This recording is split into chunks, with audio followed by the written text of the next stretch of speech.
Greetings all, Ferrariman601 here. Hopefully you can hear me now.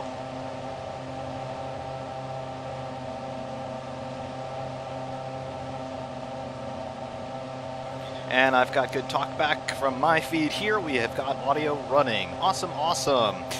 Well, I don't have all that much to do this evening, so why not do some racing here on Assetto Corsa with some assorted cars from assorted eras.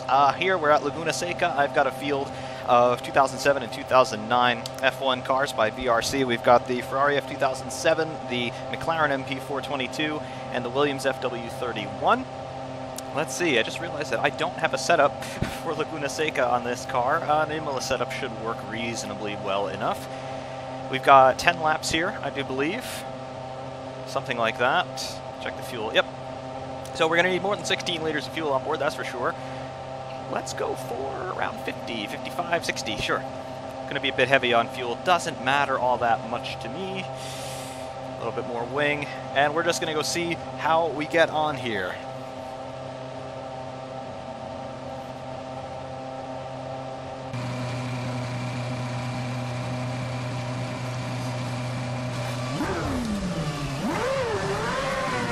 Starting from the back, as I tend to do with these races.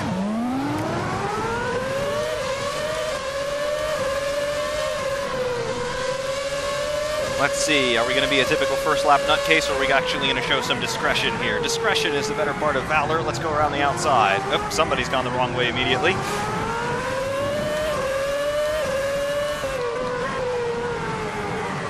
Understeer. Don't go into the side of Lewis Hamilton there.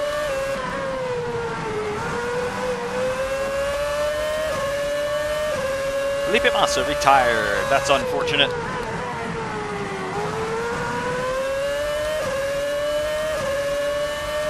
I don't know why, but the leaderboard is now... I've been hit. The leaderboard is on the left-hand side of the screen in a column. I don't understand that. Let's see, is the car okay? Maybe. No, it's not. Great! We get jammed up the back, and then we have damage, and then Lewis Hamilton runs into my nose. This is not a good start. Not a good start in the least.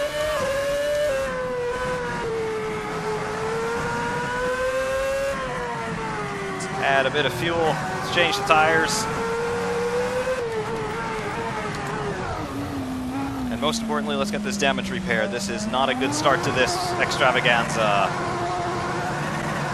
Look at all these retirements already.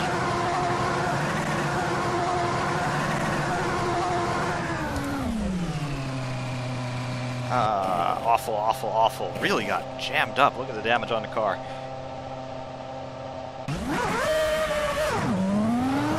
I don't understand why the leaderboard is all of a sudden up on the left-hand column there. It really shouldn't be there. Never seen that before. But anyway, now we are officially at the back of the grid. With 8 laps to go. Great. Let's see what pieces we can pick up here. Hope everybody is doing well tonight. I can't really look at the chat at the moment. Figure out why the leaderboard is where it is. I've never seen that before. Did Assetto Corsa get an update or something? Because that's news to me. Yellow flag. Somebody off here. Quite possibly. Jesus, this thing's just slopping ends on me. Why? Oh look, it's Lewis Hamilton. He never recovered.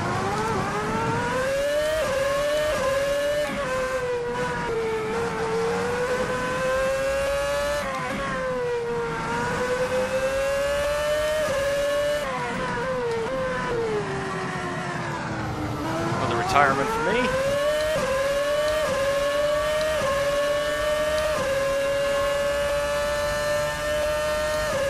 Hey, there's a leaderboard. F9, thank you for that, whoever that was. We're in P13. 42 seconds back.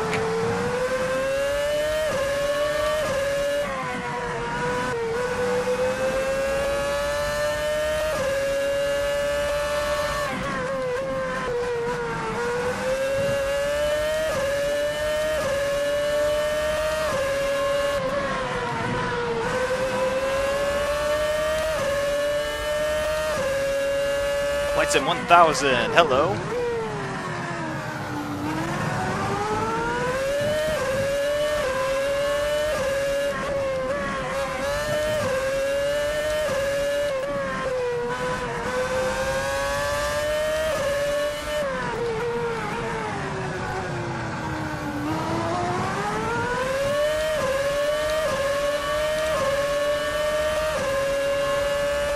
Working lap 4 of 10, not within a prayer of getting near anybody. Our fate was sealed when we got rammed into the side by Lewis Hamilton.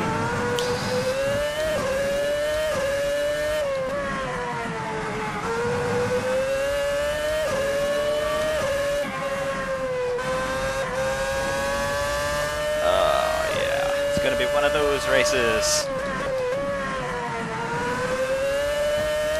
Jesus, I can't get any rear grip on this thing. Lewis Hamilton retired. There's some karma.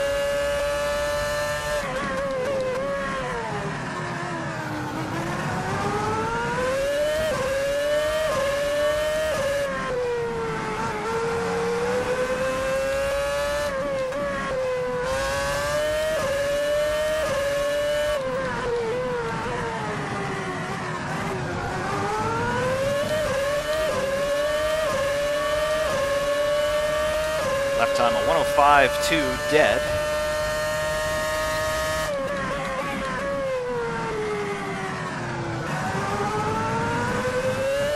Make any inroads on anybody in front, not looking likely. It's going to be quite a boring race.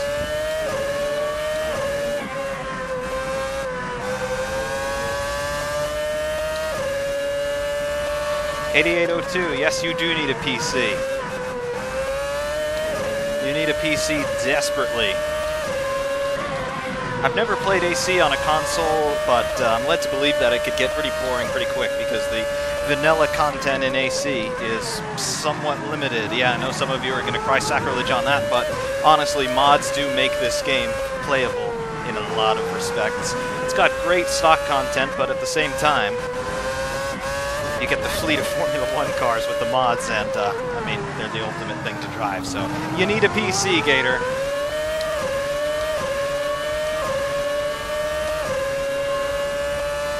Speaking of Formula 1 cars, what do you guys think about what the FIA are talking about now? About what Formula 1 management and Liberty Media are talking about? I know everybody's up in arms about the Grid Girls ban. In my opinion, it's not about the Grid Girls. I mean, it never was about the Grid Girls. To me, the ultimate travesty of the situation is, once again, the FIA and Formula 1 management are out there saying that they know better than the fans and they know better than people who are working for them. It's not about the Grid Girls in particular. I mean, there are all sorts of bigoted stances regarding the decision on the Grid Girls. Basically, the FIA and Formula 1 management are telling a whole bunch of grown women what kinds of jobs they should or should not do, which is incredibly misogynistic in and of itself. But for me, it's more indicative of what's going on between the relationship of the fans with the FIA and with Formula 1 management. They are not giving the fans anything they want, which means, rather regrettably, that I think these 2018 cars, first of all, are going to be pretty lackluster and ugly to look at with all the halo nonsense. And it also means that maybe the fan base for Formula 1 is going to go away after a little while. Sure, there will be die-hard Formula 1 fanboys who will just do anything that's got F1 or RR1, if you look at the new logo attached to it. But, I don't know, I'm seriously reconsidering my stance on all of this.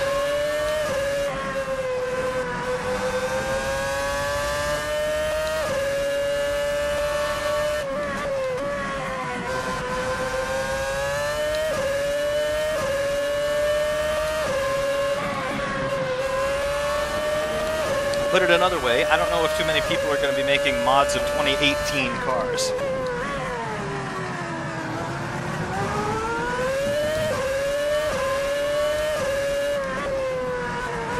Wow, I am truly nowhere. Running in 11th, up 2 positions because of retirements up ahead. I may well be the last car running.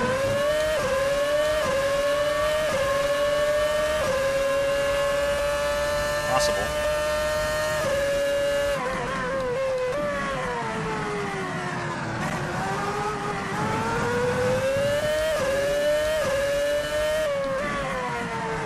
make no inroads up ahead, so looks like we're stuck here.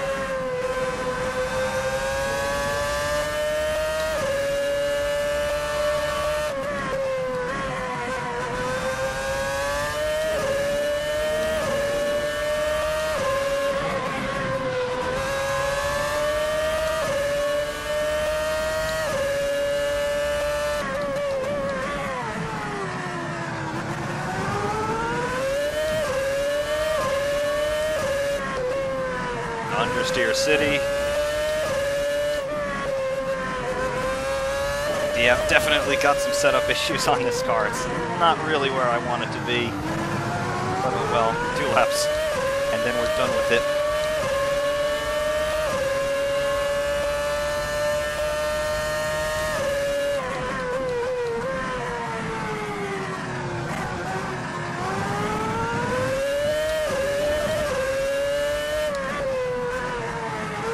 Nico Rosberg retired. Hey, life imitating art.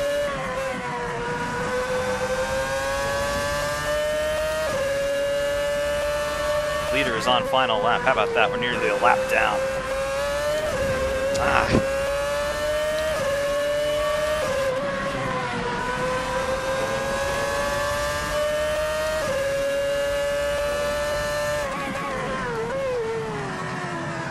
Man, I'm just fighting this thing through every corner. It's pretty horrendous. I've got way more fuel on board than I really need.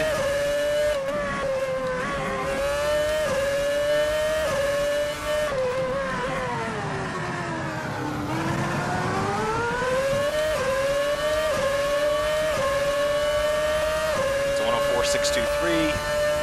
Final lap.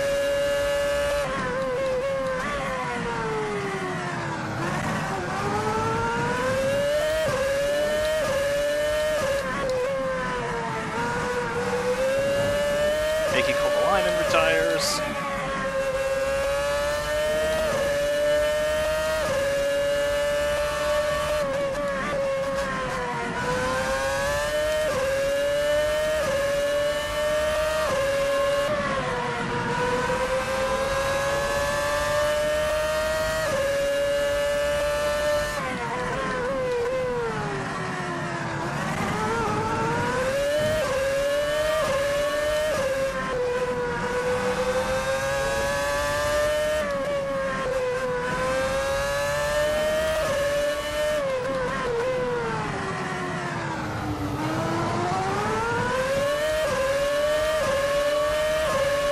And we finish in P9.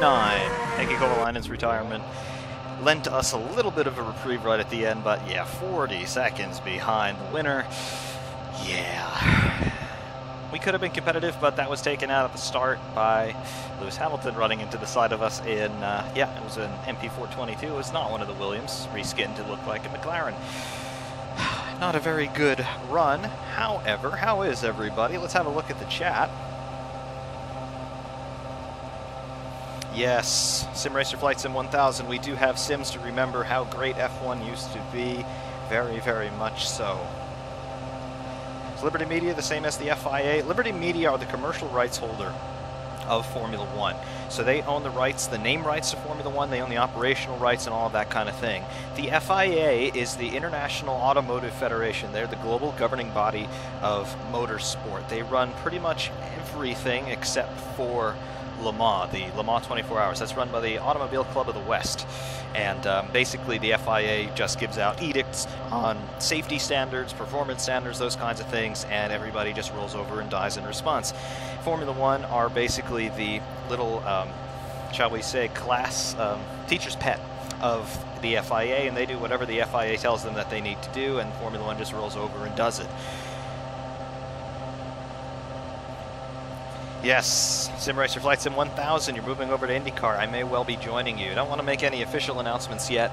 Like I said a couple of nights ago, I want to see the 2018 cars first before I make a final decision, but it's certainly looking like we are going to be doing a switch over to IndyCar at least part-time in 2018. I want to see what the Formula One cars look like. Maybe Halo won't be as big of an abomination as we're all hoping it's not, but looking at the specs of the thing, looking at the dimensions and how it's got to be integrated with the cars as a spec component, it doesn't look like the teams are going to be able to do all that much with it, so we'll see. We'll definitely see. Car launches are coming up in a couple of weeks. At any rate, what kinds of cars and what kind of track do you want to see next? I'll open it out to the floor. What do you want to see?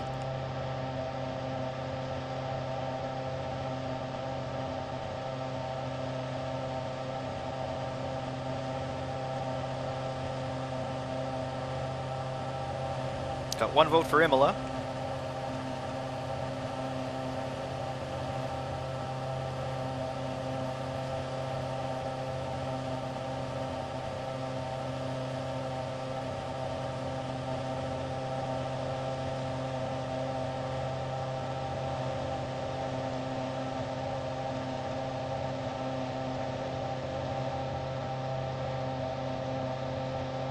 So far, we've only got one vote for Imola. If that is the track you want to see, then that's where we'll go. Any particular kind of cars you want to see?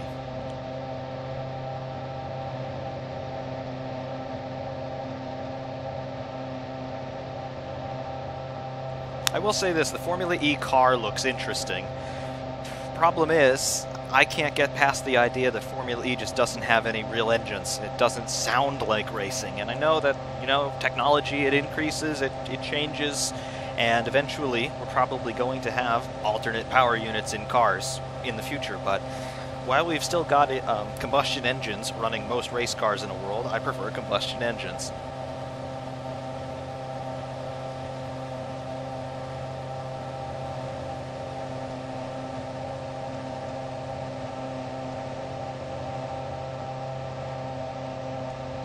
Got to vote for the R25. IndyCar 2018, yes, it does remind me, Flight Sim 1000, it does remind me very much of the kart of the late 80s and through the mid-90s.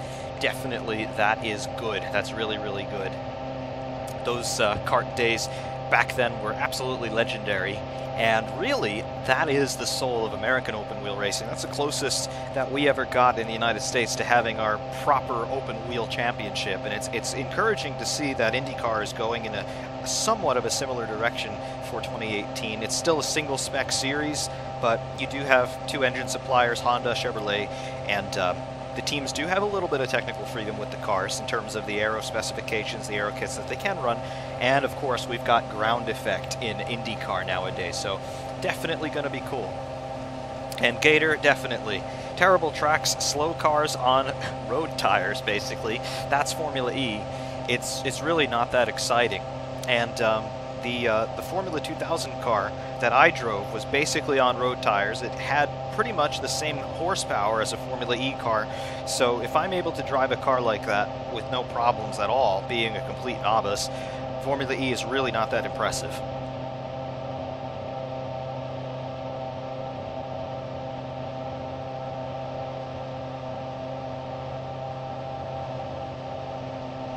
We're going to load up a different car and track here. We're going to do another race. The stream is going to cut out because I've got to go switch over to the other car on the other track, but it will be back in a couple of moments, so please stand by.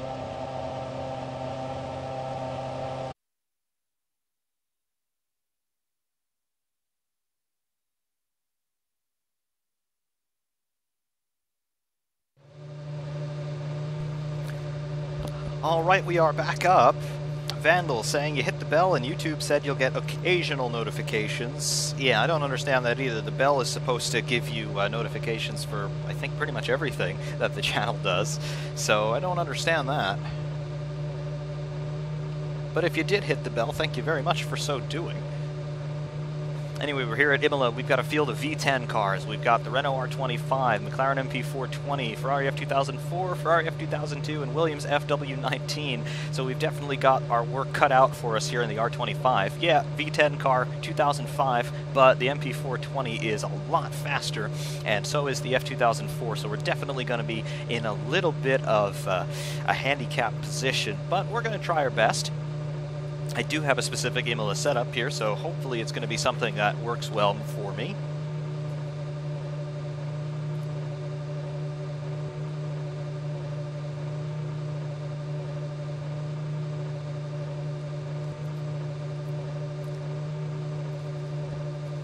at any rate, going to be another 10 laps here, and we will hopefully get a better jump on the first lap than we did at Laguna. Off we go. You guys want the pedals and the gear up there, and the lap time as well? I guess so. And we're off. Man, those MP420s are quick off the line. Ah, come on.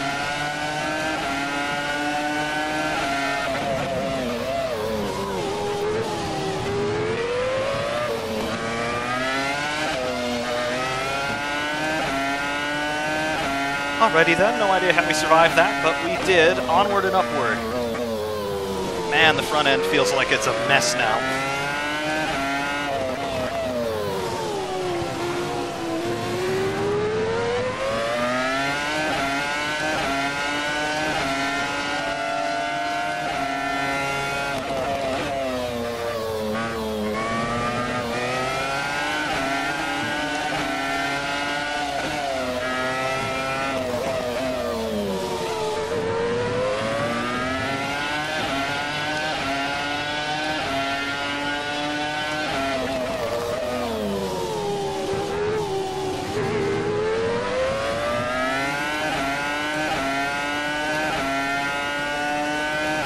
Come on. Think we can get a jump on in the braking zone. Ah, man. Why did you move over like that, honestly?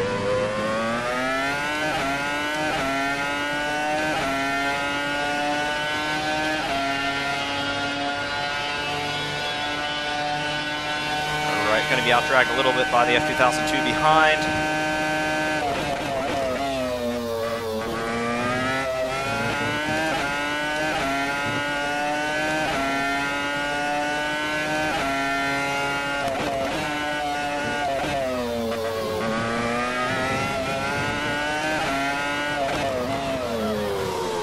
You brake a little earlier.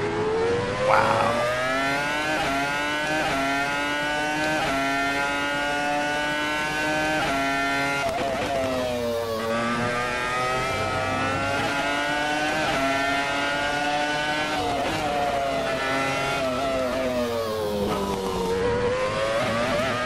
Yep, track limits.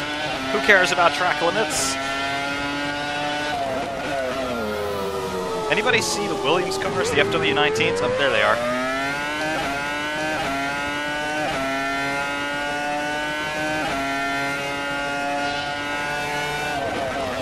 Man, they got a jump on everybody. How'd that happen?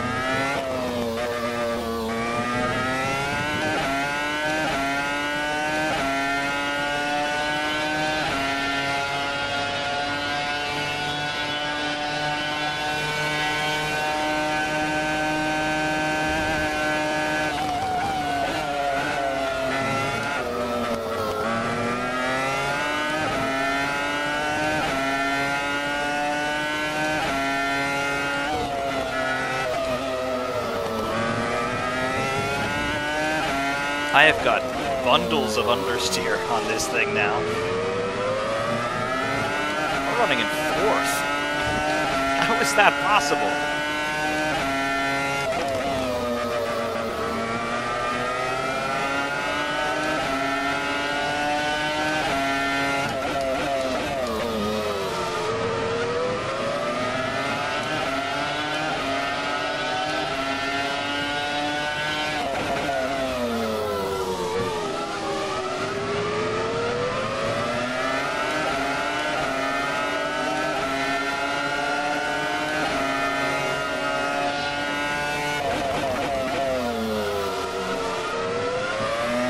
Got the camber messed up on the right rear. Can feel that through the slow corners.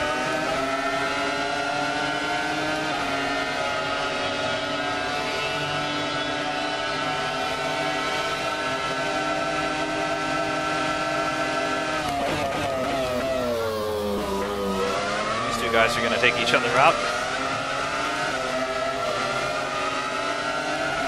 Renault V10 against Renault V10.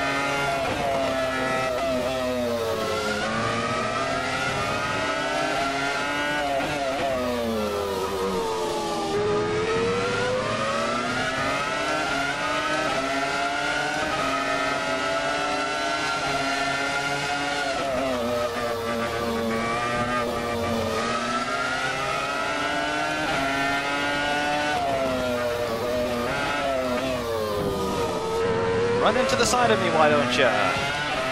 He's still there. Come on, drop back a little more. Good.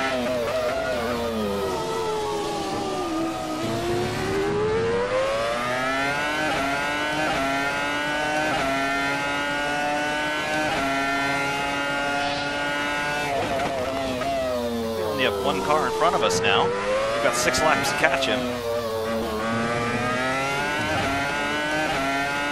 I am running the AI at 100% with a 5% variance. So this is as tough as it gets. Yep, P2 confirmed. And I believe that's an FW19 in front, so we should catch him.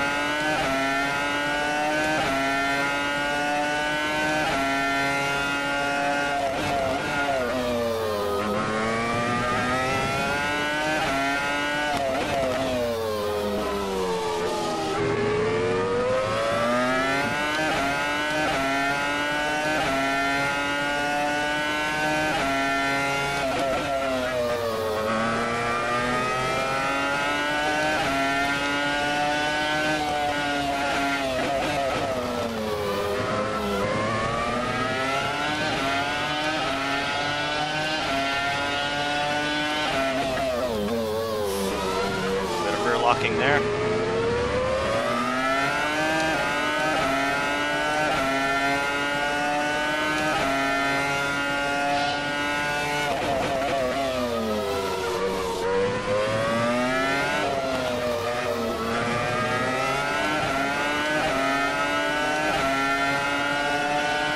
on. 1:18.894. We are catching him. 4 laps to do it. Just under 2 seconds is the gap.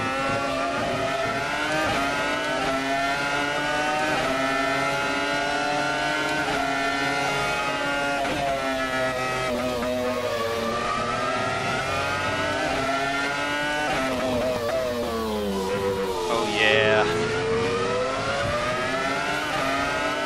He's driving his heart out, but he's beaten. He is so beaten. It's a question of us picking the right moment.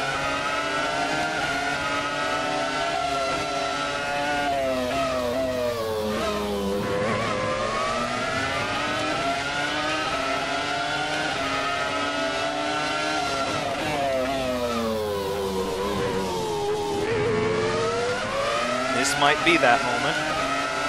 Man, look at the horsepower difference.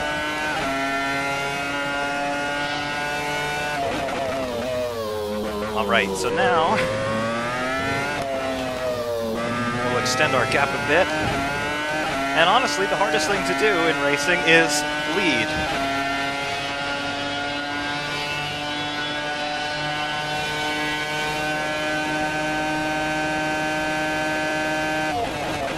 Let's keep an eye out for any back markers that we might come across.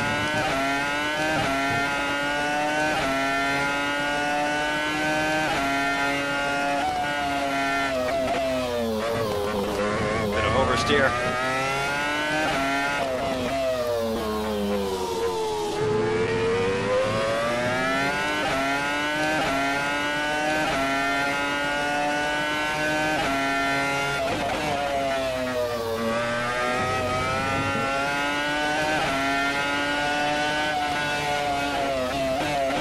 We are fighting this thing. And the right rear is a little bit out of whack.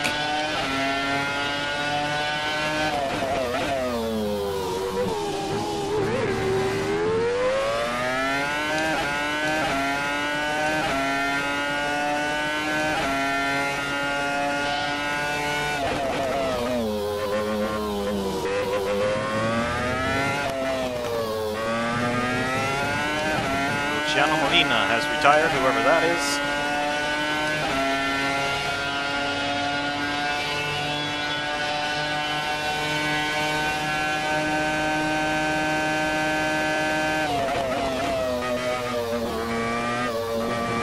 Gap is 3.2 seconds.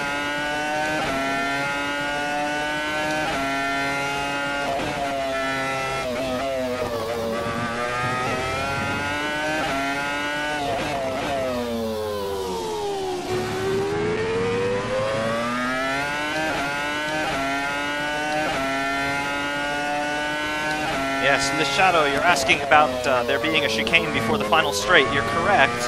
That was on the version of the circuit that was used between 1995 and 2006. The last time Formula 1 went to Imola was in 2006.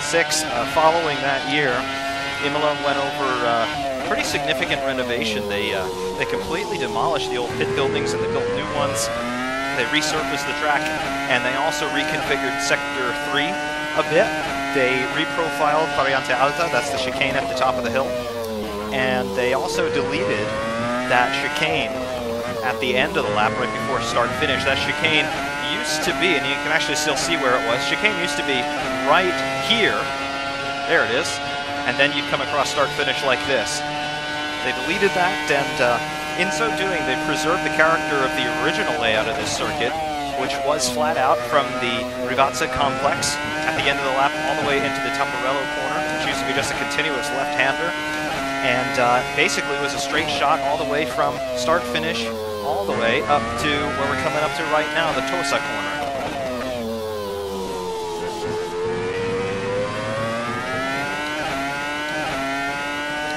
This is not an online race, Aiden. This is against the AI.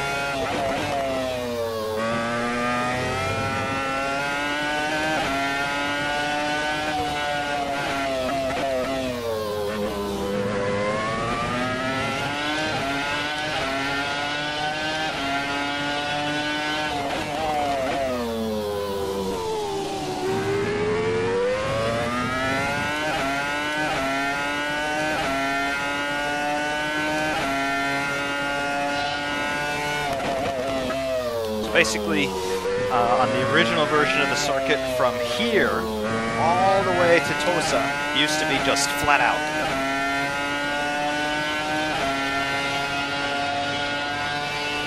Final lap.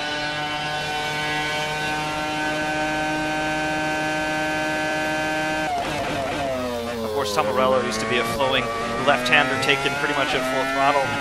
For 1995, that chicane we just went through was put in, as was this chicane, which is called the Villeneuve chicane. This was also put in after 1994.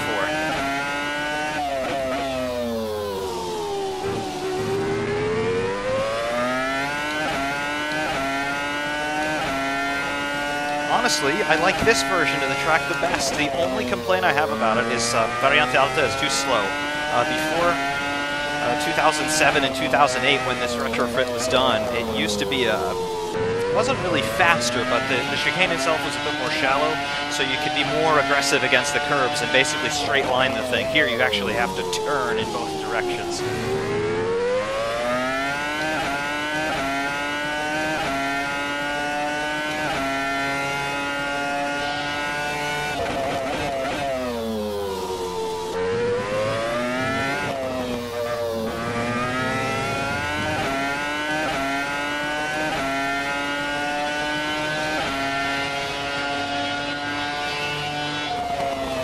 Anyway, that's how you win a race. We definitely got ourselves creamed, though, on the opening lap. 7.6 seconds, the final gap, let the record show. And yes, there is a mod that you can get of the original layout. It's up on Race Department. Imola 1988 is the mod, so that shows you the configuration basically from the mid-70s all the way up to 1994. And there are also a couple of different skins for that track for signage from different years. I believe there's a 91 skin and a 94 skin as well, but the layout is the same. And there we go, 7.5 seconds takes the win there for us over the F2004. Not bad at all. He fought his way past the FW19s. The MP420s, highest placed one is 7th, and he retired. A whole bunch of retirements in this race.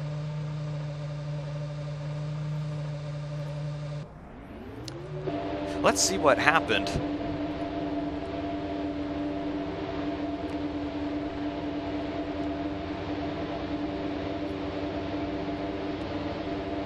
Yes, I agree. If Formula 1 would come back to Imola, it would be really, really fantastic. But I don't know if we'll ever see that because, well, as we've been talking about, the FIA and Formula 1 management don't really care about what the fans think. So my prognosis for an Imola return to the calendar, pretty much not going to happen, which is very sad.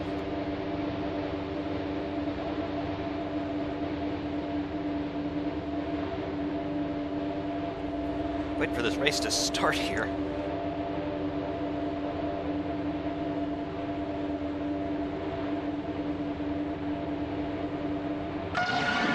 Here we go.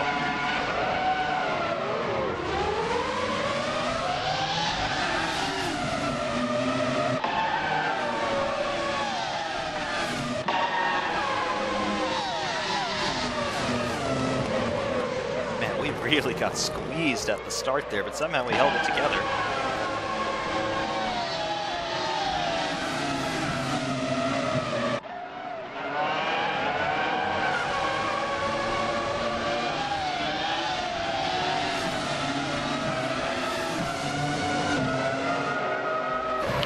Aren't too many places to overtake around here, but you can do it if you're brave and if the car is set up right.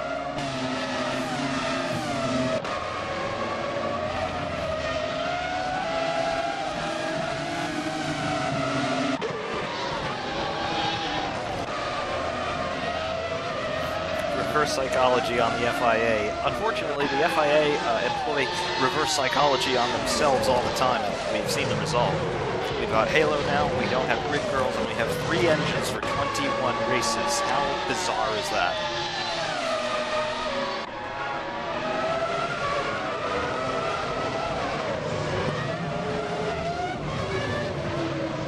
There was that incident with Fisichella on lap 1.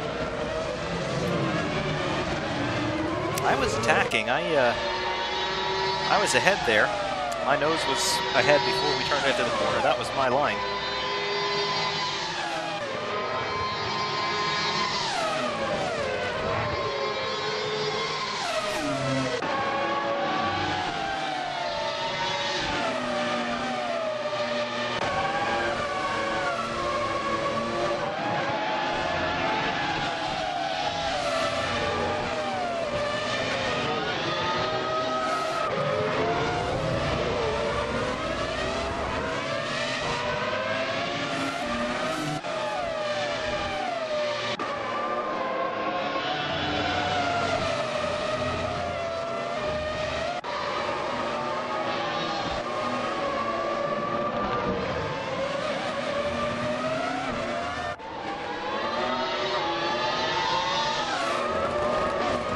And on that point about Imola being a Grade 1 circuit, yes it is. It has been so since the renovation, but Formula 1 has never really entertained the possibility of going back, and it's been 10 years now. Formula 1 more often talks about getting rid of Monza than they do of coming back to Imola.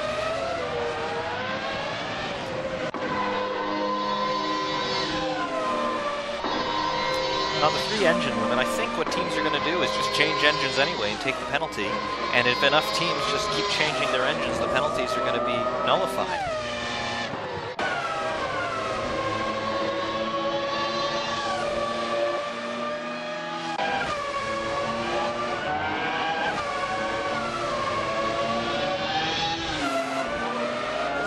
Because think of it this way, if you have, let's say you've got 10 cars that take a new engine, take a 4th engine, let's say, and they all do it at the same time. So 10 cars get a 10-place grid penalty, so you end up having the slow guys at the front of the grid.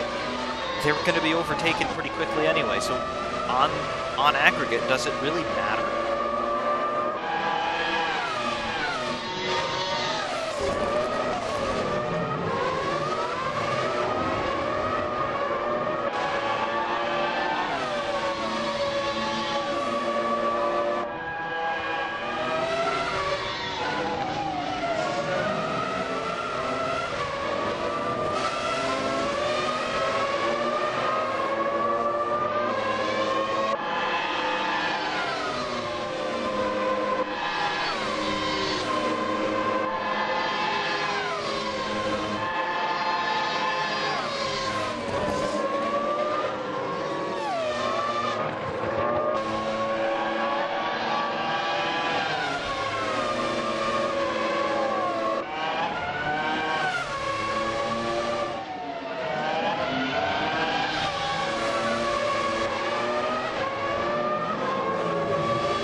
this was some sloppy overtaking.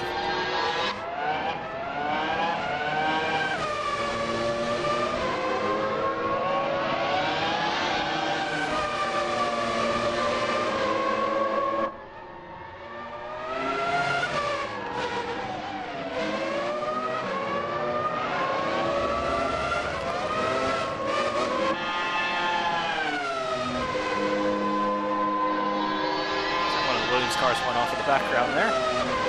Solves a mystery for one retirement.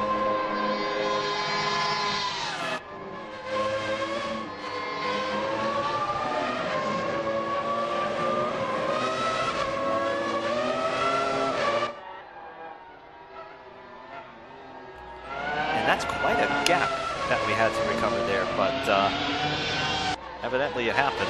Williams is really slow. There's the F2004 in the background, catching up to the one of the other Williams. They're running in 1997 Arrows skins.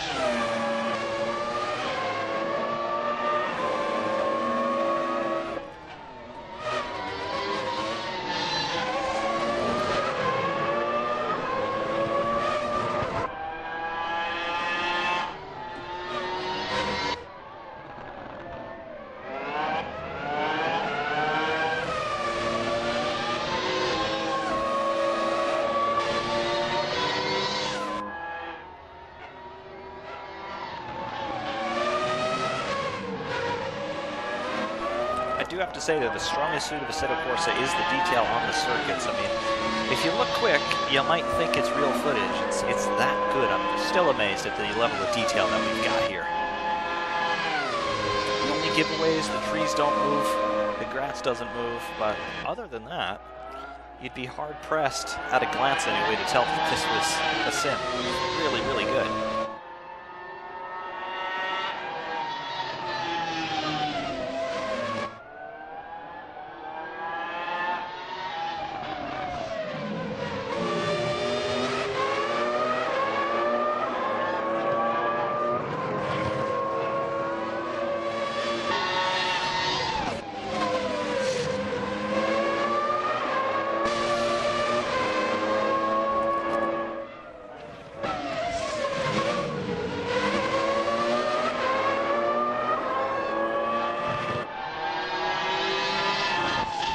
Getting set up for the pass.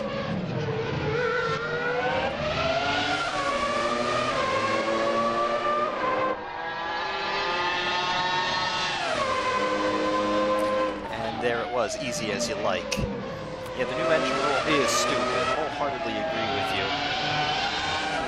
It's not going to make F1 cheaper because the money's going to be spent in one of two ways. One, the teams are going to invest tons of money into making the engines more reliable, which is development, and that costs money.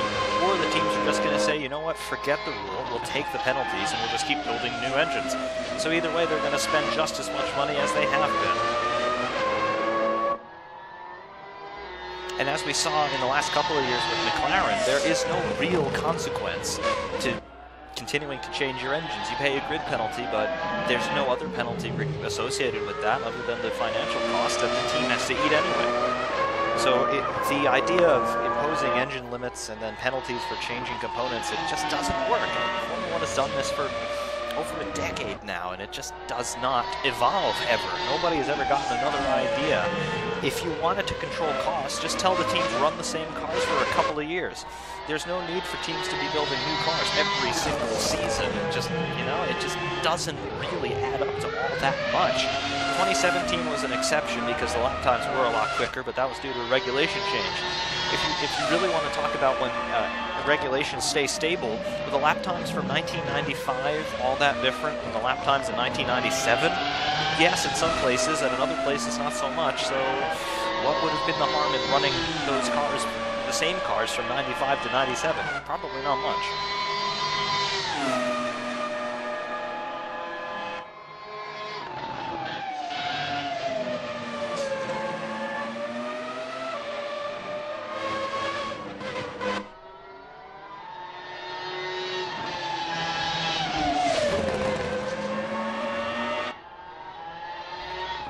Formula 1 has never done anything that makes sense, in my opinion. I do think part of the problem is the idea that the regulations change every year, because the development costs, that they're good for one season and then everything is just thrown away. And in some years when regulations have stayed pretty stable, we have seen cars running the same teams running the same cars from year to year, at least partially. But for instance, 2017 to 2018, changing the engine regs so much, teams are going to have to redesign their engines. So all that development cost is out the window. It's crazy. Or 2016 to 2017, basically nothing was in common macrocosmically in an aerodynamic sense on the cars between 2016 and 2017. So the hundreds of millions of dollars that the top teams spent in 2016, it was for nothing.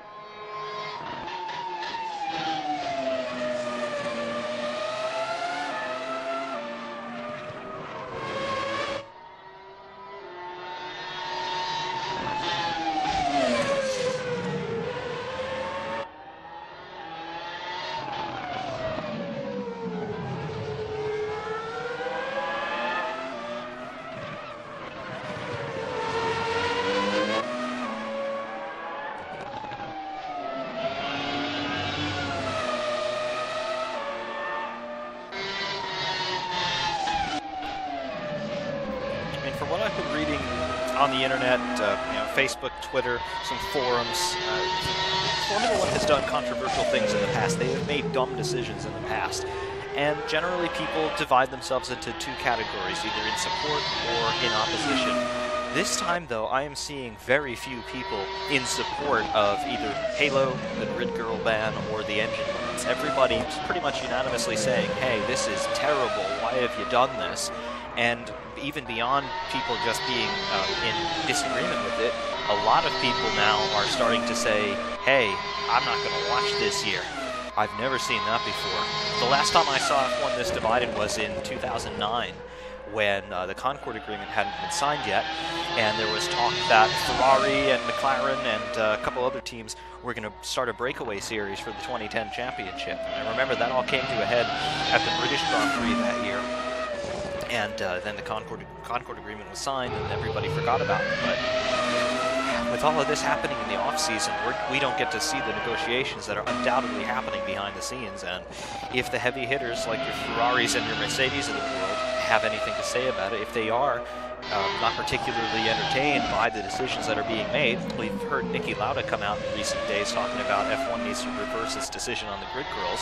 Perhaps there could be political pressure applied to the FIA or to Formula One management, and they're either going to say, all right, we messed up, we're reverting our decision, or they're going to dig in their heels and say, no, you're working with us, and this is what we're doing. If you don't like it, you can get out. It's definitely going to be a very turbulent year, politically speaking.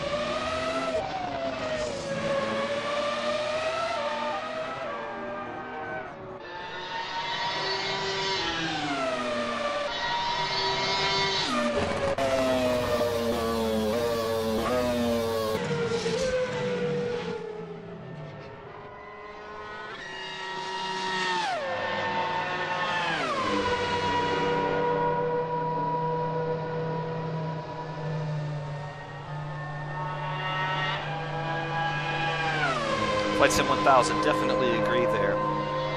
The grid girl ban, it's got nothing to do with the grid girls themselves. It's the sheer principle of the idea that the FIA and Formula One management know better than the fans and know better than the women who voluntarily signed up to do that job.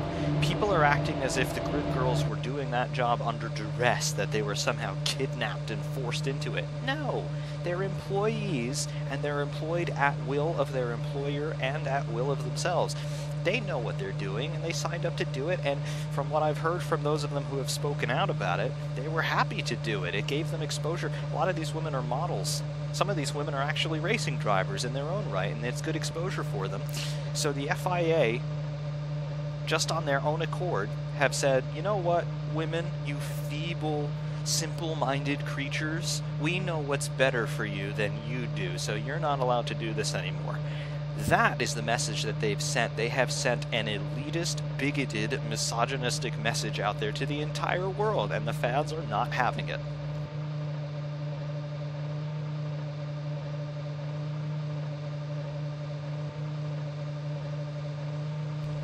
I mean, one of the reasons that we like motor racing is because it is kind of transcendent, if you think about it. Motor racing is a source of stability in a world that's dominated by senselessness in many situations, and motor racing is just there. It's a great equalizer. It does its own thing.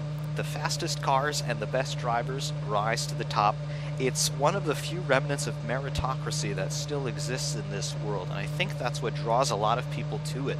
Sure, we all love cars, and we admire the drivers, and we admire the engineers, but at the core of it, for me, motor racing, it's more than just competition. It really is a very interesting microcosm of the core tenets that make our society work. It's meritocracy, it's effort, it's success, it's failure. It's all of those things combined into this little universe of success and failure and competition and capitalism, really. It really is a microcosm of the West. That's what motor racing represents to me in a philosophical perspective, and they're messing with that now. I don't like that.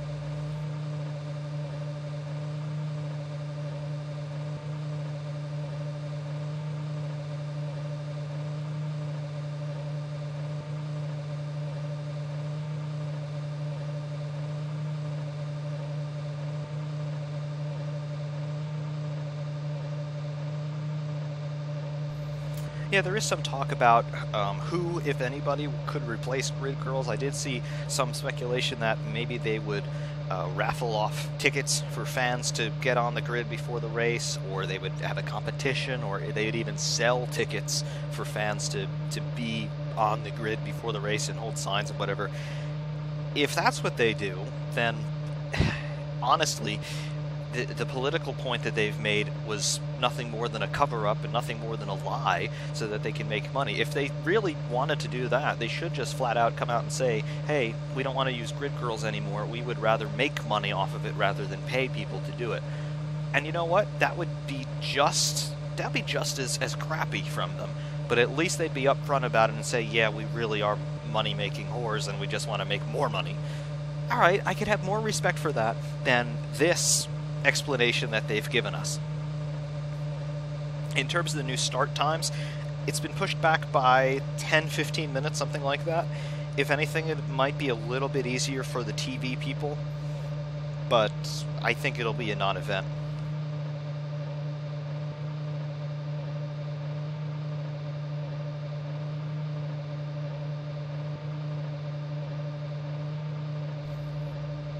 I think Formula One does have a crisis of identity and a crisis of image, and it goes beyond the grid girl thing. It goes beyond the hybrid thing, it goes beyond the halo thing. Formula One, in my estimation, gives off an aura of elitism. It always has, and maybe that's just because of the nature of the beast. We're talking about the fastest cars in the world. We're talking about some of the most technologically sophisticated cars in the world. And perhaps that in itself gives off an air of elitism, but beyond that, politically speaking, and of course it's it's very difficult to talk about Formula One without bringing politics into the equation, but they have generally in their public releases, their press conferences, anything for the media, anything that even is directed toward the fans, it's the brands that they associate themselves with, it's the parlance that they use, it's the way that they talk to us. It does give a sense of elitism, a sense of egoism about it. And I don't know if that's just because of the FIA being based in France, and stereotype, I know, but sometimes France and the French culture gets associated with elitism.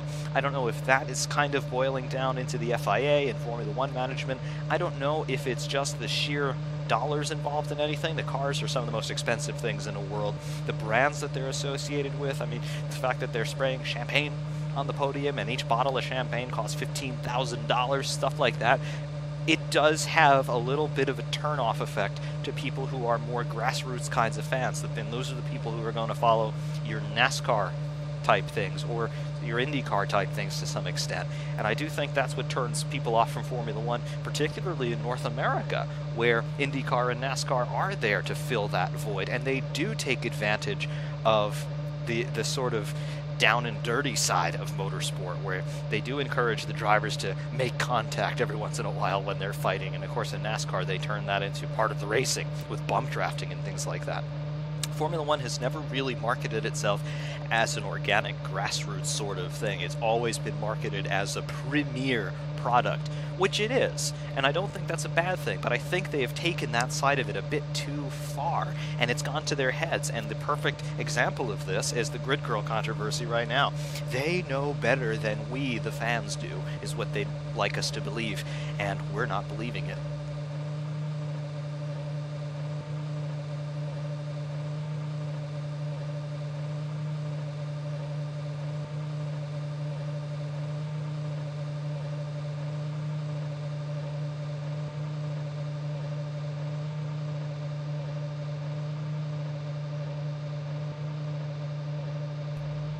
At any rate, let's drive something different. We'll be back in a couple of minutes with some different cars. I'm thinking Group C. You guys probably like that.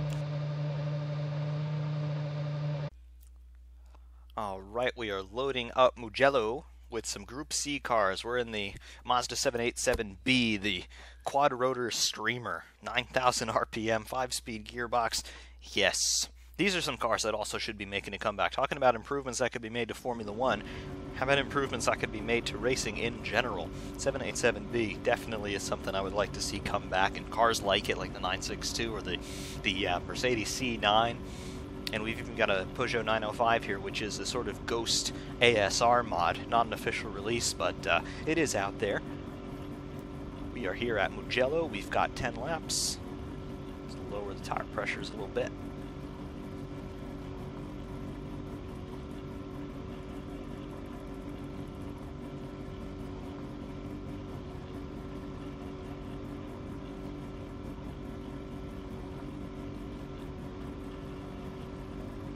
Juan Sebastián, buenas tardes o buenas noches en Colombia. ¿Cómo estás? Bienvenidos. Y sí, estábamos hablando hace unos minutos sobre la polémica sobre los grid girls, chicas de la parrilla, grid girls, girls of the grid in English.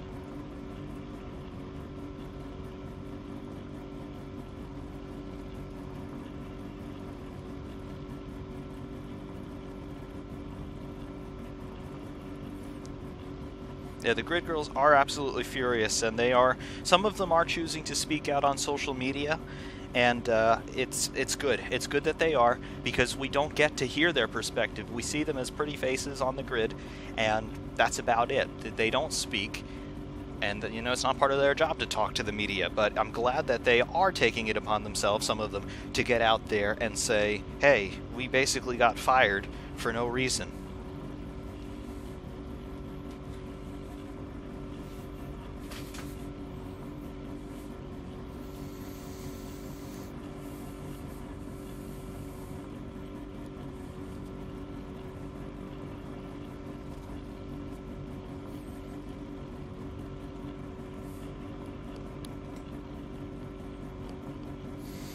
Anyway, 10 laps at Mugello in Group C cars. Let's go out there and do it.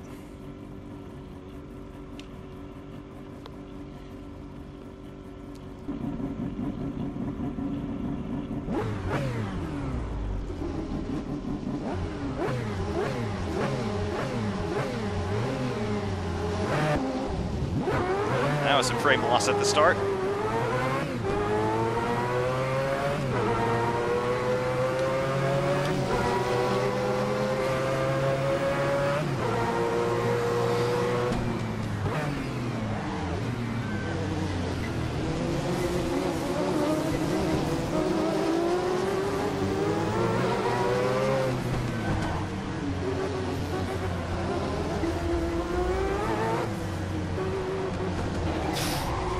Wow, he just went right underneath our rear bumper and lifted the rear tires off the ground.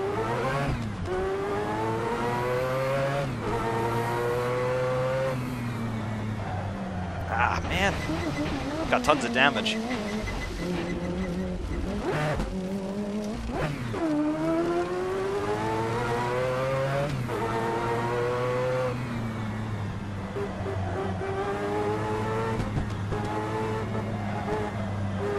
Well, we're going to be nowhere in this race.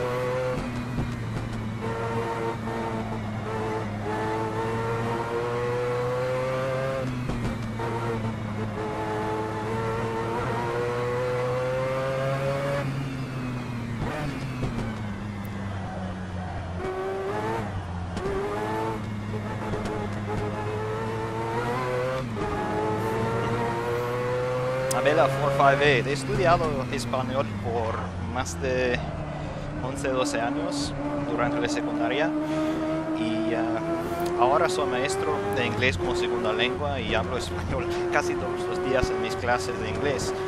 Aquí en los Estados Unidos tenemos muchos inmigrantes de los países hispanohablantes, principalmente México y unos países más de América Central y Sudamérica también. También tenemos muchos brasileños y hablan portugués, por supuesto, pero puedo entender portugués más o menos. Puedo leer portugués, por supuesto, porque hay muchas semejanzas entre el portugués y el español, pero hablar portugués es mucho más difícil para mí. But that's the reason I speak Spanish. Anyway, we're nowhere in this race.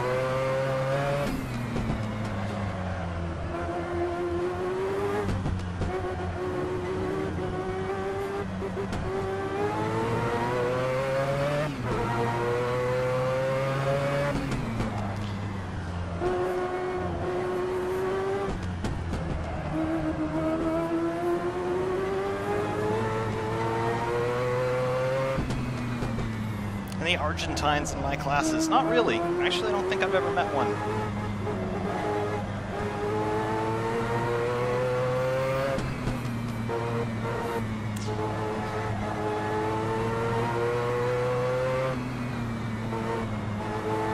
We don't tend to get many immigrants from Argentina in the United States. I think things in Argentina for a lot of people are a little bit better.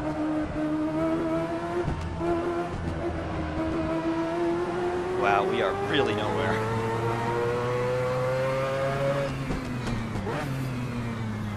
Isabella 458, I figured you were Italian. I don't speak Italian, I can understand Italian. I speak a little. Not enough to hold a conversation.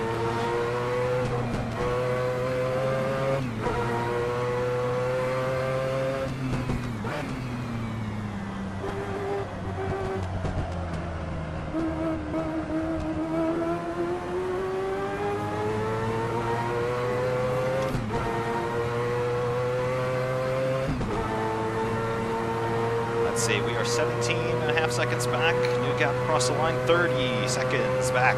Yeah, this is just a test drive at this point.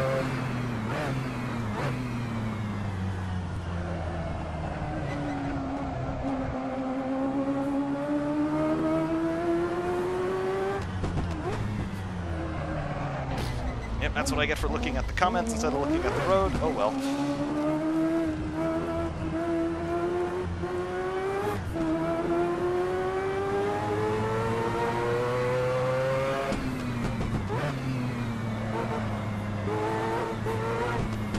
All right, Avela, so you are British by birth, Italian by ancestry and immediate family. That's cool.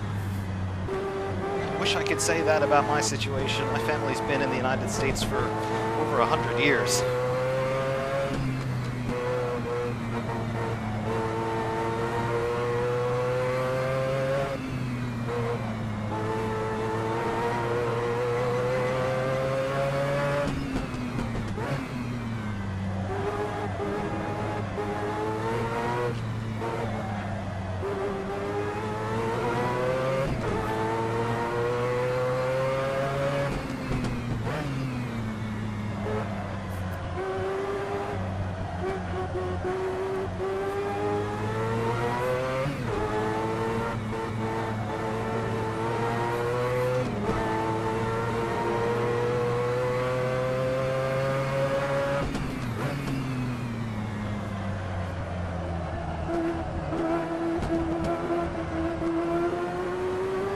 find ourselves being lapped before too long. And also, I'm using the Ferrari F150 rim on my Thrustmaster TSPC. So I'm using a manual gearbox in this car with this rim, with just having the two cutouts for my hands, not having a continuous rim to really grab onto, making it a little bit difficult.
Whatsoever. Somebody said something thoughtful about IndyCar here. What are we talking about? I knocked it into neutral. Yeah. Picking up the phone to read the comments. I love how IndyCar this year is working with ground effects, something F1 should have done years ago. Yep, I agree with that. One of the things that's attracting me to IndyCar really strongly this year is ground effect. It's something that is still a little bit of a black art in terms of race car design. The last time that race car designers really seriously played with ground effect was in the mid-70s. Of course, think about the Jim Hall chaparrals, the 2J in particular with the fans at the back. The car was basically a brick on four wheels, but it had skirts and a snowmobile engine at the back, and that was bad. Snowmobile engine at the back to suck the air out from underneath the car, and it was really fast through the corners. And then, of course, Formula 1 played with active ground effect, the Brabham BT46. Don't quote me on that, but the fan car that won the Swedish Grand Prix. And then they withdrew it on political pressure from basically everybody else in the Formula 1 Constructors Association. And, of course, the most successful ground effect car in Formula 1 was the Lotus 79 in 1978 and 1979. Won Mario Andretti the World Championship in 1978, but that was a passive car. That was just, that was an underbody wing, an underbody airfoil car, which used air pressure and the speed of the car through the air to evacuate the underbody. And it was really successful. IndyCar is basically using a variation on the Lotus 79 technique of creating an airfoil shape on the bottom side of the car to help create downforce that way. Basically the benefits of ground effect are that it doesn't create all that much drag, and probably the biggest benefit of ground effect is actually to cars following behind. It tends not to create as much turbulence as more traditional topside aero does, which means the cars can follow closer through the corners and it could aid overtaking.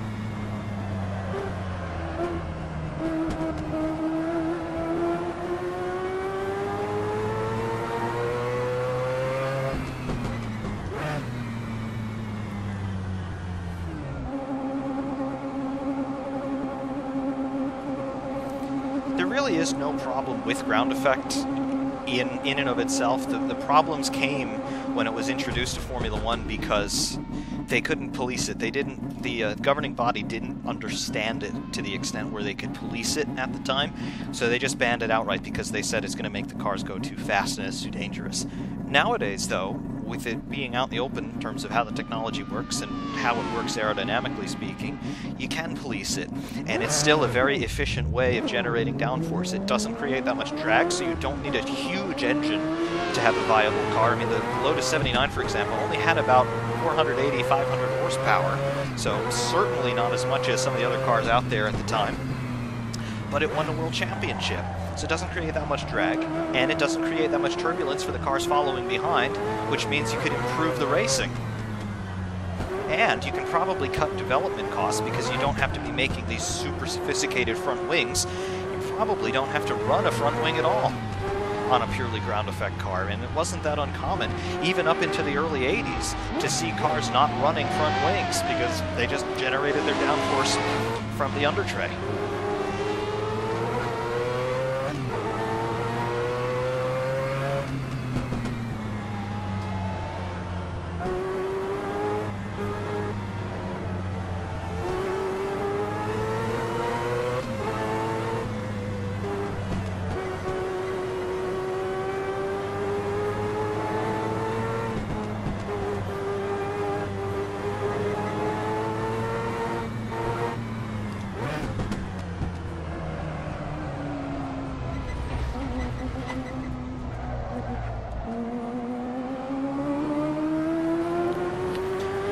In terms of ground effect being so powerful that the drivers can't react when something goes wrong with the car, I think that's a bit of an exaggeration, because ultimately, is someone going to design a car that's too fast for someone to drive? No, because if you can't drive the car, you can't race the car, and that means it can't earn you money. So it would police itself in that regard. Would the cars get faster? Yes, they would. But would they become undrivable that they're going so fast? No. Because ultimately, I think a driver would say, you're nuts. You expect me to be able to control this thing? I can't do that.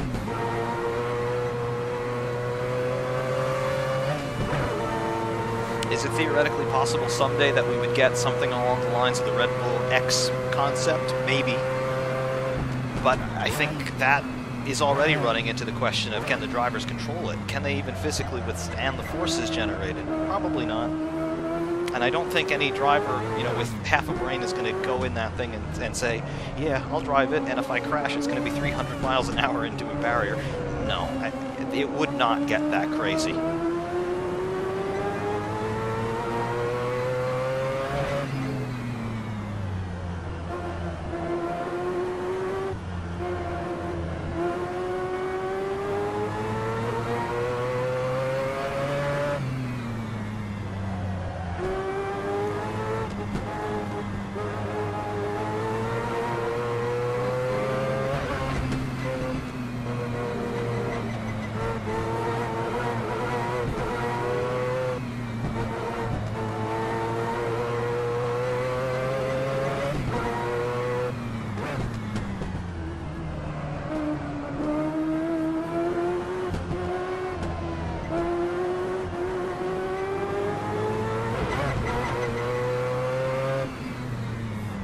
SimRacing604, hi Mike.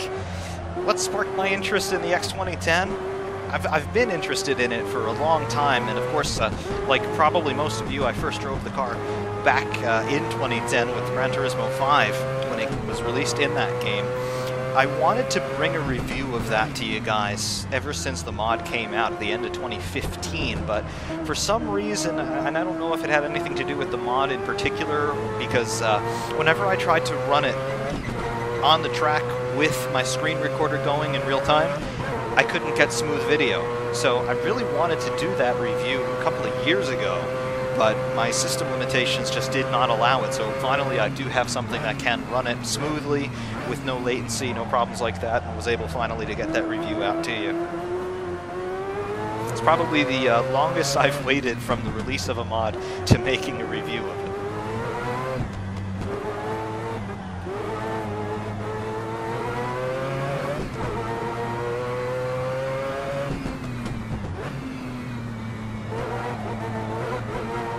If a car like that had some more of a reasonable power figure, like around 800, 900, it would still be really quick in a straight line just because of the way the aerodynamics work. But maybe if you could limit it to around 230 miles an hour, which we're seeing Formula 1 cars achieving these days on some circuits, that could be reasonable. And if you could make the fan a little bit less efficient, so maybe instead of generating 9G in high-speed corners, it was generating 6G, that would be more reasonable. Again, the drivers would have to be really fit to deal with those forces for a race distance, but that's more possible, and that's something that I think is within the physical capacities of your current field of Formula 1 drivers. So I think it would be tenable, let's say. It certainly wouldn't be easy, but it would be more reasonable than 9G. I mean, elite fighter pilots can't stay conscious during 9G for extended periods of time, so expecting racing drivers who are in very good physical condition, but, you know, they don't have the skill level of fighter pilots, a lot of them, and certainly they don't have the absolute necessity of that physical fitness as a fighter pilot does. If a fighter pilot passes out, he dies. Formula One driver, if it all goes wrong, he's going to hit a barrier and it's probably going to be okay. Fighter pilot's either going to crash his plane at several hundred miles an hour or he's going to be shot down, so he's definitely got the categorical imperative of keeping his head up. If you were able to limit these things to, again, 6G or so, that might be more tenable. But I would love it if we could get ground effect. I would love it if we could get fans, because it's about technology, and everybody likes technology, and everybody likes to see someone take a risk. That's why we still talk about the fan car from Brabham, because it captures your imagination. It's what happens when designers get to go play, and when team managers say, hey, you know what, that's crazy enough to work, let's try it. We're missing that in Formula One today. We're seeing it in some other series. We're seeing it in the Continental Tire Sports Car Championship here at Stateside. We just had the Rolex 24 last weekend. Some teams trying really cool designs this year. We see it at Le Mans sometimes, especially in Garage 56, which is reserved for experimental entries. And of course in Formula One we saw it in the past, but we're missing that in modern open wheel racing. It'd be really cool if we could get that back now.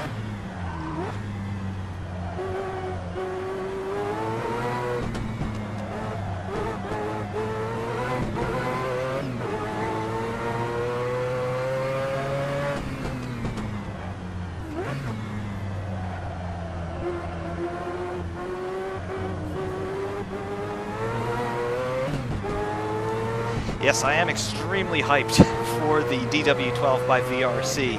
I was actually just wondering a little bit earlier today, how far along were they on it? We haven't gotten any official updates from them in a little while, but I'm definitely very excited for it. And once it is released, I do want to do some cool things with it. Depending on the direction I go with the channel this year, whether I tend to follow more Formula One or IndyCar, I might be doing a full championship series in that car once we get it, so definitely looking forward to that.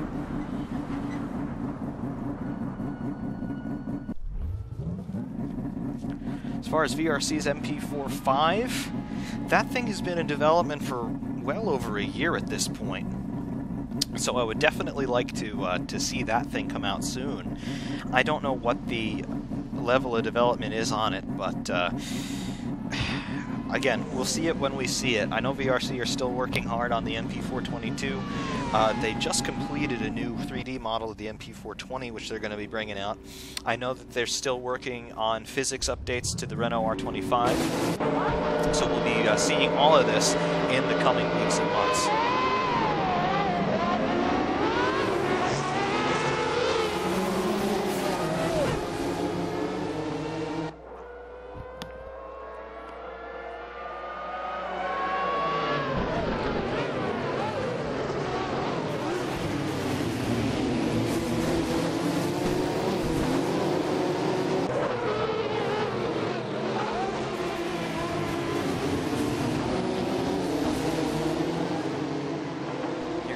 Hit up the back there. Was.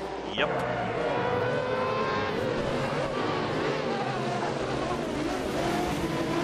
Yeah, that's one design issue that these Group C cars had. If you get a car nose to tail, the nose of the car behind can absolutely lift the rear wheels of the car in front off the ground.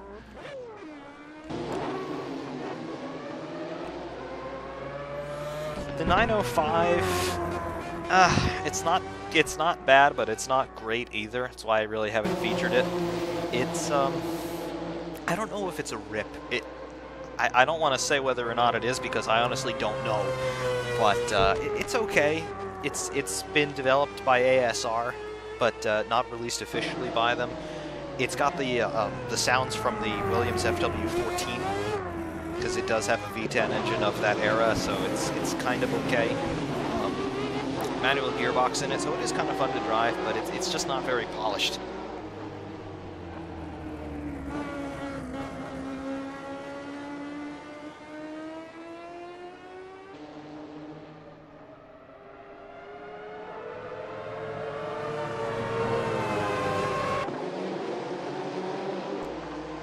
Yes, the VRC paid cars will become free once they reach their 1.0 spec and above. So anything that's currently in beta is payware, but once everything goes to 1.0 and above, it will be free, and that will be up on sites like Race Department. I don't have a timeline in terms of when you could expect to see a given car up in 1.0, but they will be free once they do reach 1.0.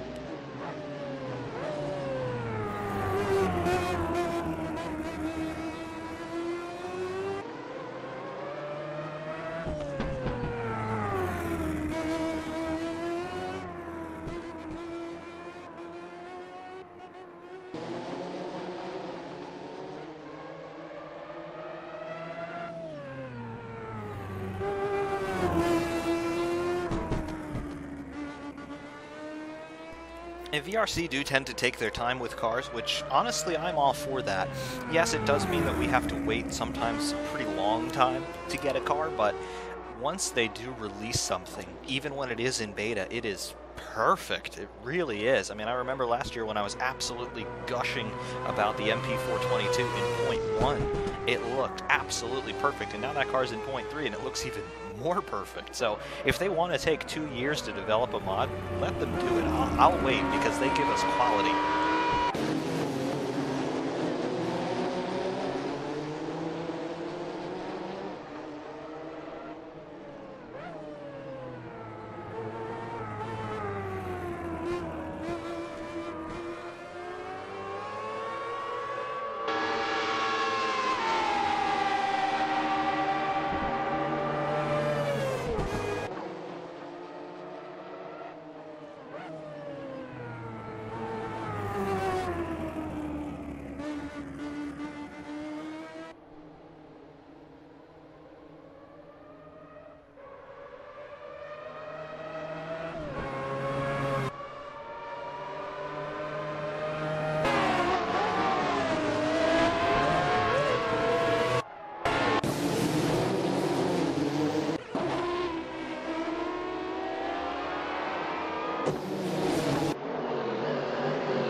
In terms of drivers complaining about dizziness on high banked corners, particularly on ovals, like in IndyCar, the Texas 200 you're referencing, I guess it is possible, especially if it is a shorter track and the banking is pretty severe. I've never driven on a proper oval. I've driven on banked corners before, but not at those kinds of speeds, so I guess it's somewhat possible. What's interesting, though, is when you do travel very fast, your brain slows down your perception of time, so from the outside it looks really quick, but from your vantage point, it kind of looks pretty normal. SimRacing604 asking, what am I going to race next? Well, that can be up to you.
Modding groups keeping cars in beta to earn money, I mean, yes, that definitely is a part of it. And if these guys, I mean, from where I'm sitting, I don't have any problem whatsoever supporting modding teams monetarily. I mean, they don't ask a lot for their products, and they tend to deliver really good products for the very limited money that they ask.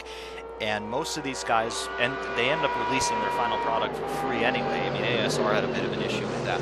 But VRC, they do stay true to their word. Once their cars reach 1.0, they do go up for free. So really, you're paying for the chance to preview it for the most part, and when you're talking about VR, seeing it really good. ASR have changed their view on this a little bit. Their latest releases, like the Tyrrell and the Benetton, particularly in point one, the Benetton really was not good at all. The animations weren't there for the driver, and the handling was all over the place. But the later version of it, point two, it's better. And really, if they ask for support, well, you know, I'll give it to them. I've got no problem with that. I know that having payware mods, whether they always remain payware like RaceSim Studio or they're payware in beta, I know that can be limiting for some guys who are in here because, I mean, some of you are younger, some of you don't earn money yet, and I understand how that can be limiting. But, you know, from where I'm sitting, and I'm sure some of us older guys here who at least have jobs, who at least have credit card and stuff, we can afford it. It's really not going to break our bank, and I think it's good that we can actually help to support these guys a little bit. SimRacing604 is a fan of my classic F1 skills, maybe something from the Turbo era, the Lotus, and then we've got 2 votes for the MP44. Lotus or MP44? Let's do the MP44, shall we?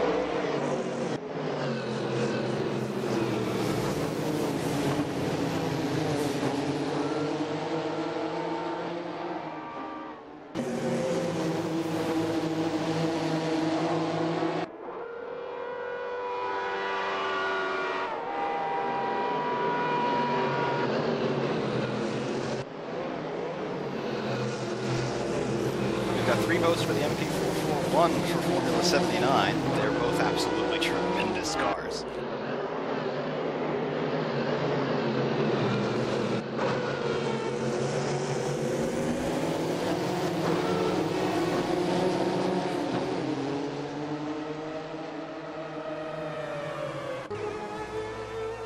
Well, if we're going to do a classic car, I'm going to have to change the steering wheel out because there's no way I'm going to be able to handle the MP44 with a modern rim, modern F1 rims. We're going to switch out the rim, which means I'm going to have to restart the Assetto Corsa so that it recognizes the new controller.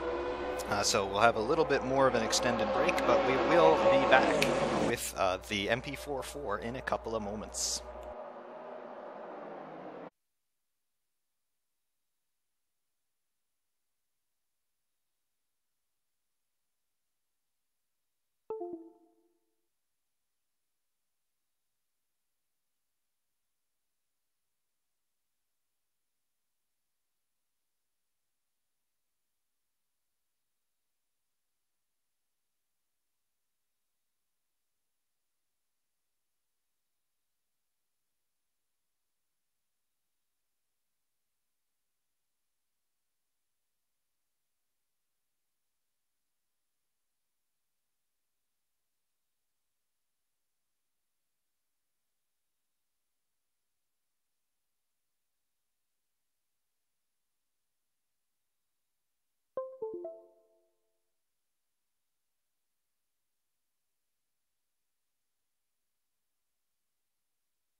Alright, we have switched out the rim. I just didn't want the stream to go dark there.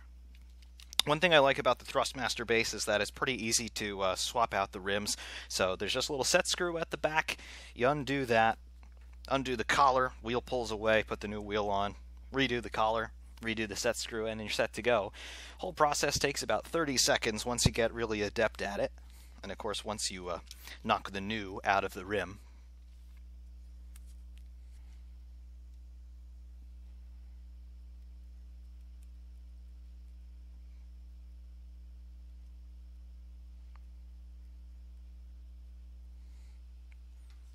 Okie dokes. And then the last thing you do when you bring up a new rim, go to controls, and what I've done is I've set up control profiles. So you can see I've got different profiles for the different wheels that I've got. So I've got the Alcantara rim out of the Ferrari 599 Challenge car. So we'll just select that profile, and everything is now set with the button assignments and everything. So it recognizes it as a new controller, which is really, really cool. MP44, you say? Here it be. Yeah, real good stuff. I like this a lot. Nice. And the track.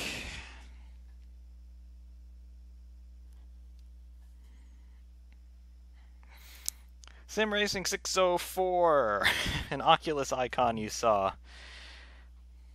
Yeah, on the desktop. I do have a Rift. Unfortunately, it's not quite ready to go yet. My GPU is just barely not up to running it. I've got a 1060 card. I need a 1070 or a 1080 to make it run. And with cryptocurrency doing what it's doing, with the prices being so high and with people trying to mine it to make a quick buck, GPU prices have gone absolutely through the roof. You can expect to pay $1,300 now for a 1080 card, and I'm not exactly going to try to do that at the moment. So once prices come back, we'll be updating the graphics card and hopefully bringing VR to the channel. But for the moment, I still can't quite do it.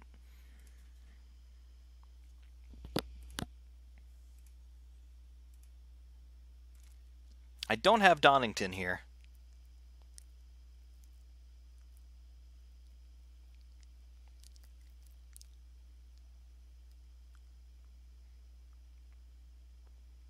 $1060 fine for VR, you're saying?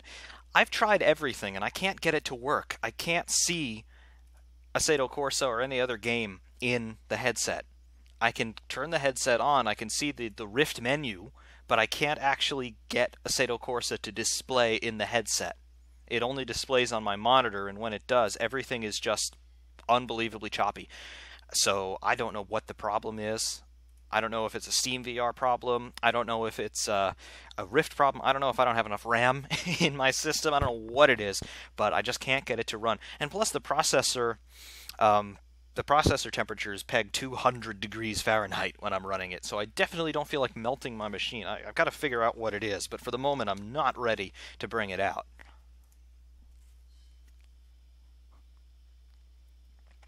Yeah, I enabled third-party apps to run in Oculus. I selected Oculus in the AC settings. It just would not work. I don't understand what it is.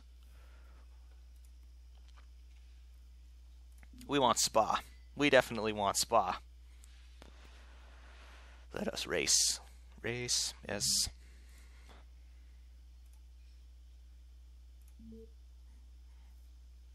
Let's just do a bunch of 4-4s.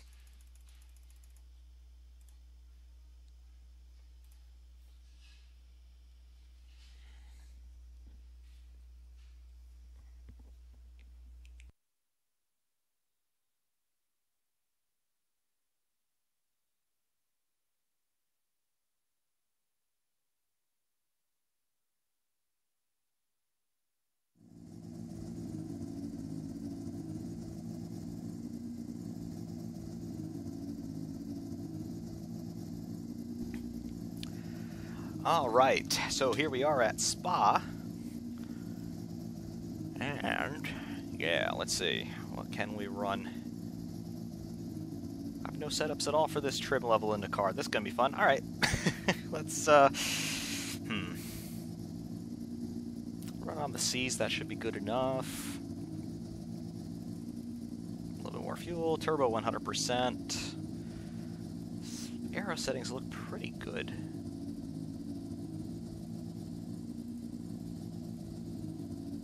Down the coast diff a bit. Well, I should be okay. Just preliminarily, let's see what we can do.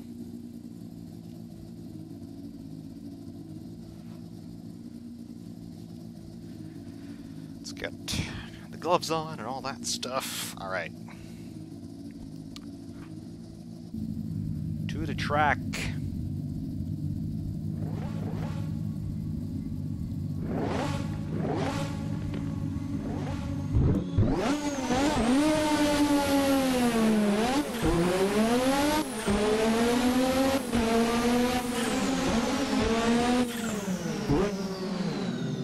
Right in the middle, not where I want to be. Whoa, somebody got airborne there.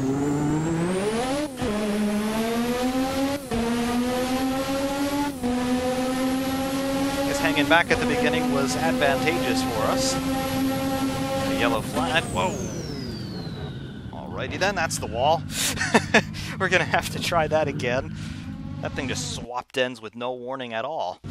Let's put some rear wing on this. Jeez. More rear wing, please.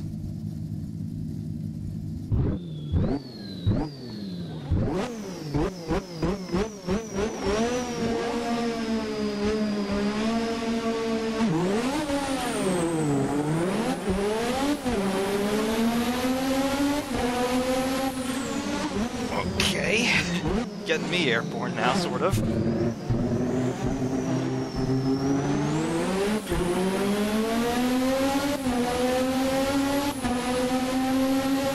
Alright, Eau Rouge is going to be the litmus test, but let's stay on the ground. Whoa! Wow, there was nothing I was going to do there. Well, SimRacing601, you said you were impressed with my skills in classic F1 cars. I'm not exactly displaying much skill at the moment. Wow. Alright, this is the last restart attempt.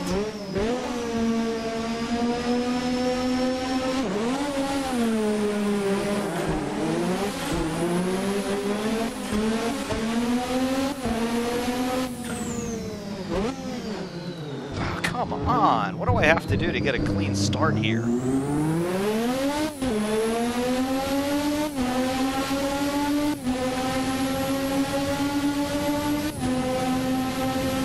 Alright, let's see if I still have any downforce on the front. Not much.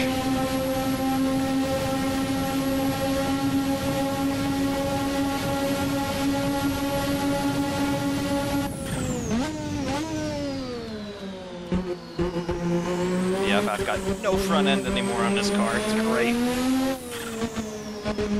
Which means that the rear end is generating too much downforce now, and the thing is an inverted pendulum, and it's extremely unstable.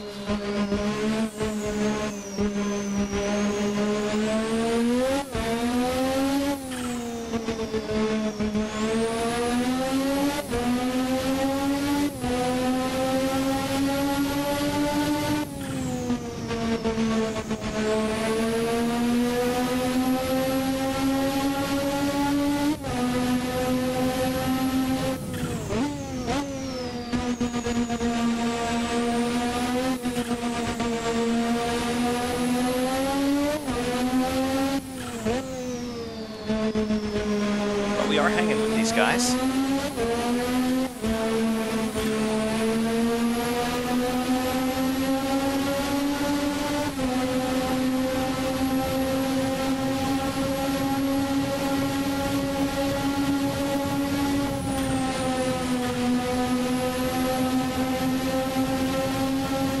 Come on. Just hold together.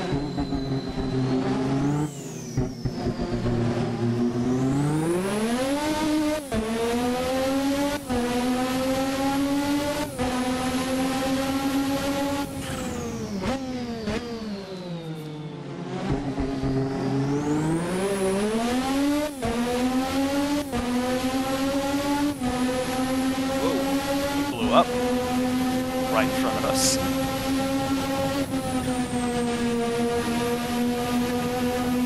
Alright, maybe we'll get a little bit of a slipstream here. Emphasis on a little bit. Front wing is dancing about wildly.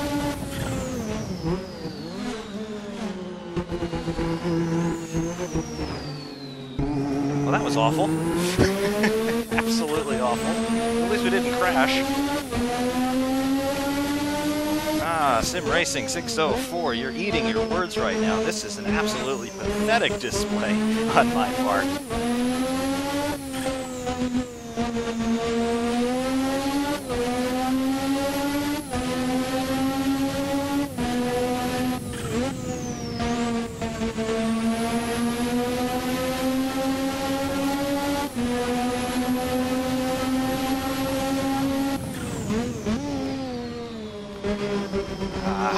Man.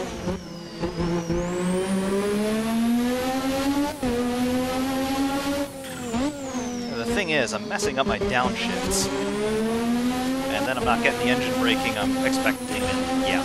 just turns it into a disaster. Racing drivers, we make excuses.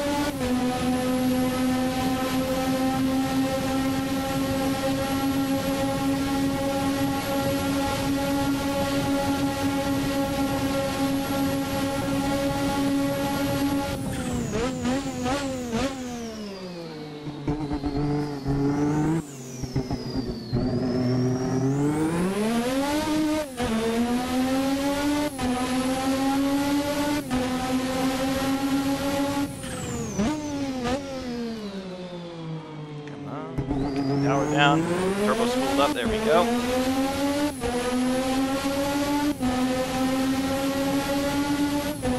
Gonna make any inroads to the guys in front, 7.7 seconds to the leader. Whoa, that was sideways. Setting purple split times.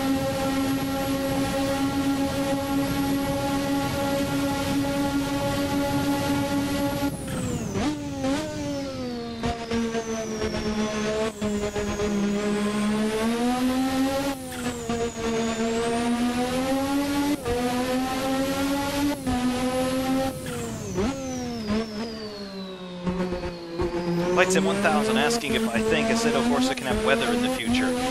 You know, this brings me back to the New Year's post that Assetto Corsa put up on Facebook and on Twitter. They were talking about, you know, great things that they've done and great lessons that they have learned, and now I'm getting myself all crossed up because I'm thinking rather than driving.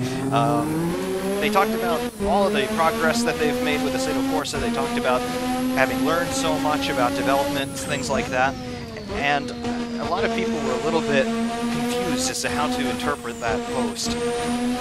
On one hand, you can interpret it as, alright, maybe Kunos are saying that they're satisfied with the work they've done on Assetto Corsa and it's time for them to move on to something else. Or you can interpret it the other way and say, yeah, we're satisfied, but we've learned so much in this process that now we know how to improve our product, which would then potentially mean that we're going to continue developing Assetto Corsa. I think that, obviously, yes, Assetto Corsa has the capacity to have weather in it in the future, but the question becomes, will it? Will Kunos bother to develop that? Will Kunos bother developing a proper weather system for this? Or will they shelve that until they bring in a new product? Maybe a sequel to this, or maybe something a little bit different, but still in the sim racing genre. Time will tell. Certainly the physics engine in this game is definitely ready for weather. I don't think that it would be that big of a deal, really, because the tire model that they've got in here is great. The track surface model and the temperatures and ambient pressures and things like that, it's all ready for weather. It's just, will they integrate it with Assetto Corsa, or will they wait for a successor?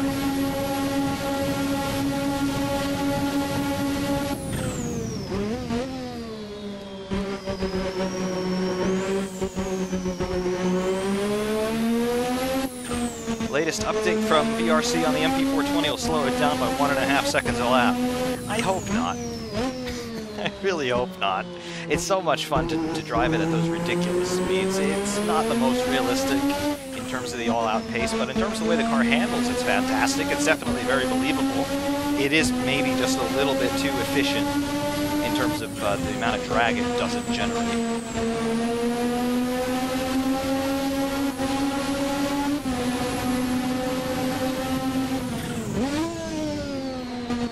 A very harsh downshift.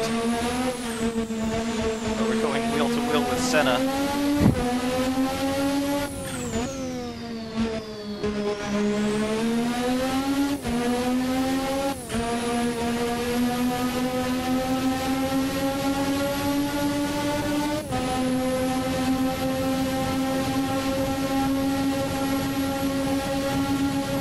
Do I always run the most recent track configurations?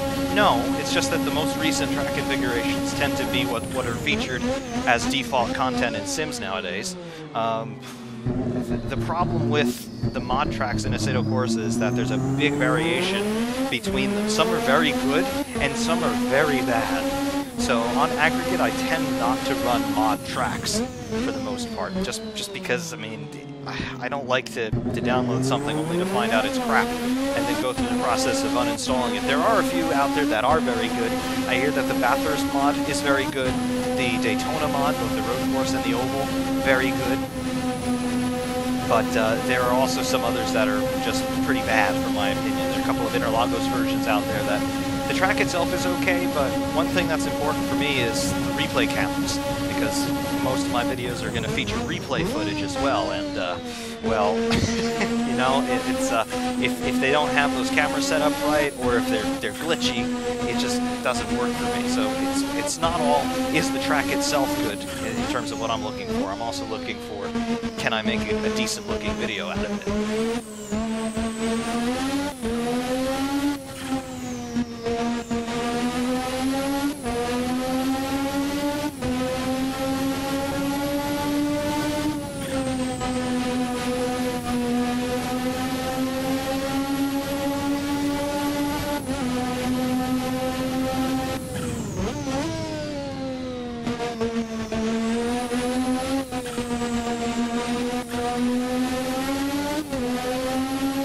Man, I will tell you guys, this car is not easy to hang on to at the moment.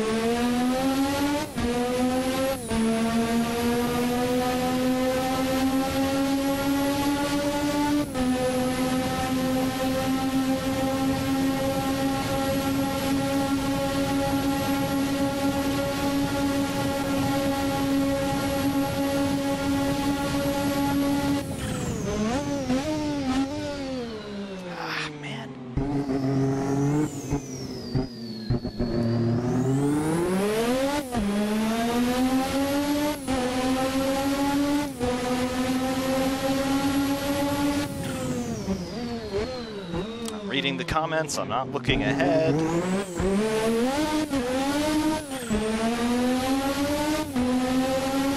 Yes, FlightSim1000 saying that the VRC mods are better than official content. Some of them really are. I mean, there are a couple Kunos cars out there that really do leave a lot to be desired, I will say.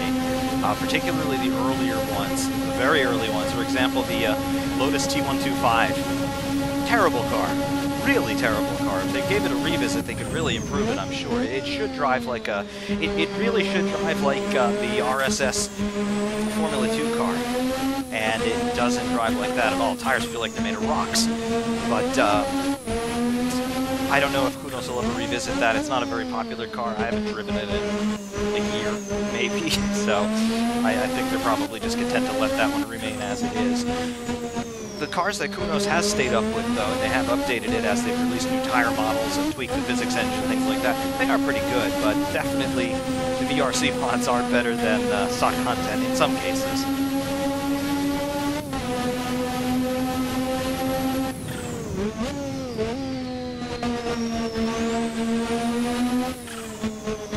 This is not a mod review. This is not a mod review, John. This is just a live stream of randomness.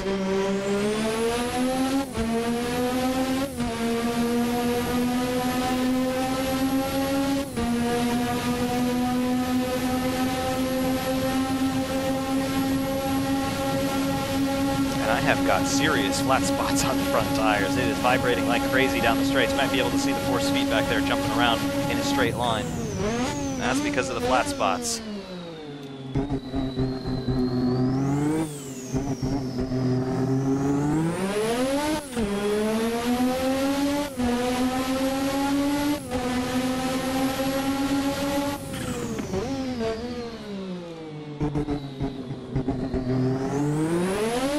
Ah, man.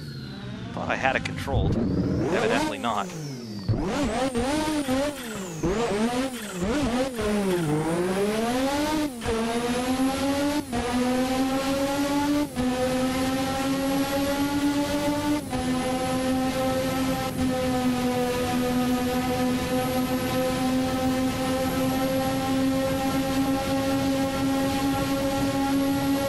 It does simulate flat spots, Andy. You don't see them visually, but I'm definitely feeling them, and you can see it in a straight line on the force feedback trace. It's definitely noticeable, I'll tell you that much.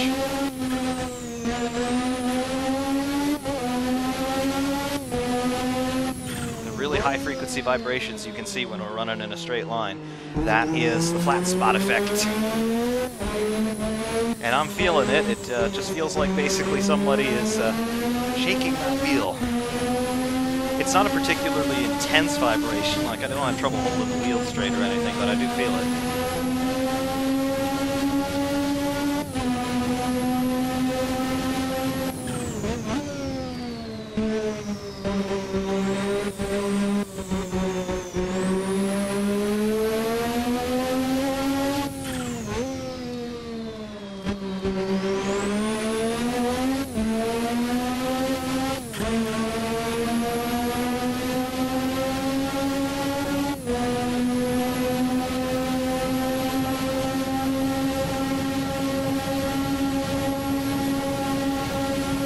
Make a pit stop because I'm sick of this car being so damaged. We're not going to be in contention for the win anyway, so let's pit. The final 3 laps in peace.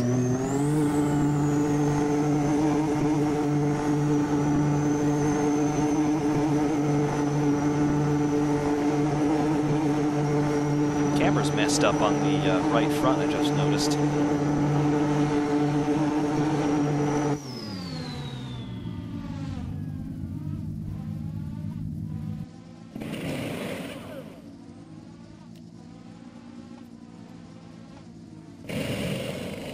Very leisurely pit stop. Oh wow, it's going to take a long time to repair all of this damage. I didn't realize that. We're going to be sitting here a while. Yona! Boo, you scared me. We're sitting here in the longest pit stop in the world here. This is a very, very sorry looking MP44.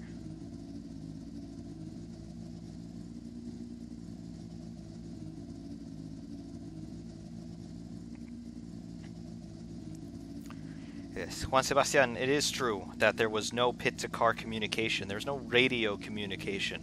Up until the late 70s or early 80s, radios, they became small enough to fit into the cockpit, to be integrated into the electronic systems on the car, and they were able to get the radio in the driver's helmet so that he could talk to the pits and vice versa. But before that, and this is still used today, before that, the crews would hang a board out the edge of the pit wall so that when the driver passed the pit lane, he was able to see his position, the gap to the guys behind, so how much time was between him and the drivers following. He'd be able to see what lap it was, how many laps were remaining, how many laps until his pit stop, things like that. So they were able to communicate to some degree. Some teams used lights on the car so that the driver could signal to the pits, saying that I'm going to come in and make a stop on the next lap. Or they would use hand signals. Like the driver would physically wave his hands at his pit crew as he passed by, saying, I'm coming in, or I have a problem, or something like that. Nowadays, of course, it's all done electronically with the radio and with just status lights and switches and buttons and dials on the steering wheel. The driver can tell his pit crew, I'm coming in, even without using the radio. This is not an online race, anti-speed. This is the world's longest pit stop. I had no idea that it was going to take that long to finish this pit stop.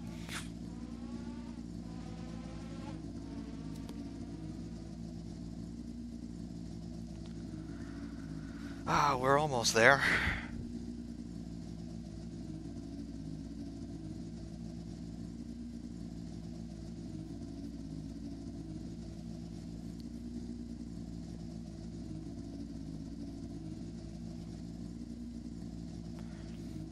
Roughly 3 minutes into this pit stop. Unbelievable.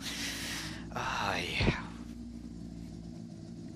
Alright, we're about to get going again, I promise. Alright. We now have a healthy car. Roughly 3 minutes later. This is probably going to be our last lap now, because I'm sure we've been lapped at least one time.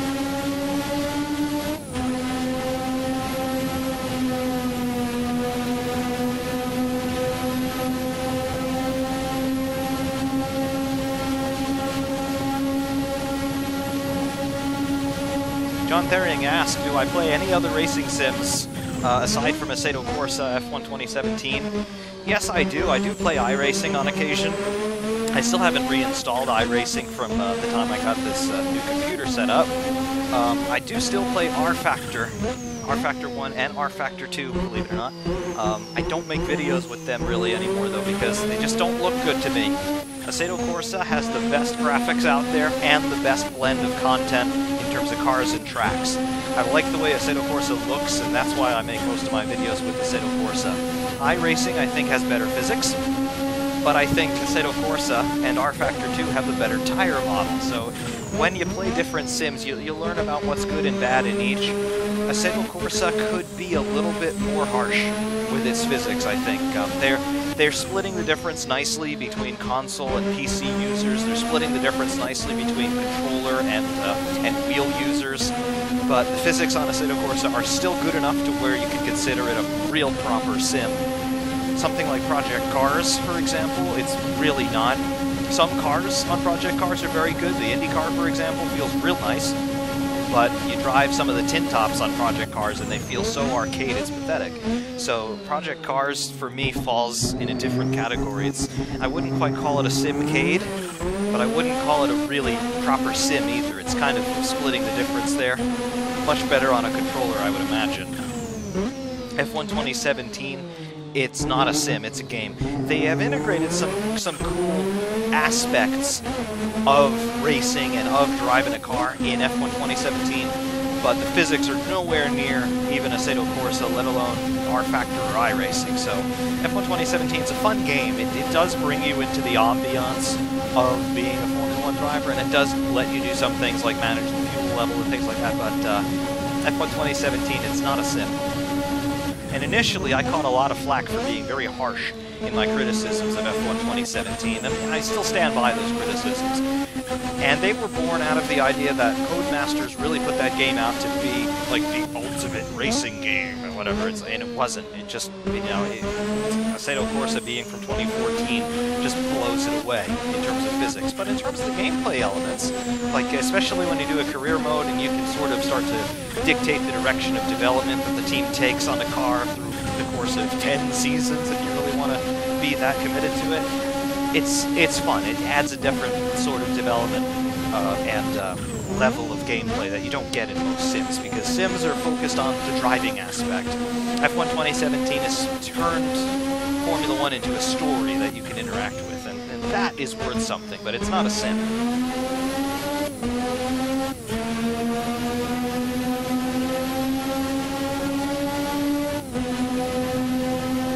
Yona is asking, did I review the Porsche 908 LH? No, I have not.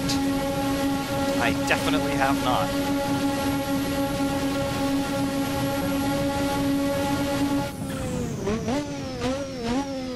There are a couple cars from the Porsche pack that I still haven't talked about, and I probably should. Such as the 911 RSR, that's an awesome car. 9th place, and a lap down, yeah. Yikes, that was awful.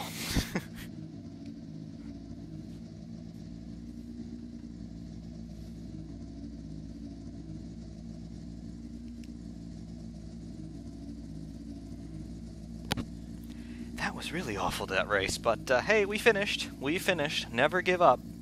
No matter what you do, never give up. But yeah, not my best performance. That was for Mike. That was for SimRacer604. Sorry about that. That was a terrible display. I'm gonna have to make up for that in a video with this car being heroic or something. But yeah, that was bad. I'm normally much better in this car too. I don't know what's gotten into me tonight.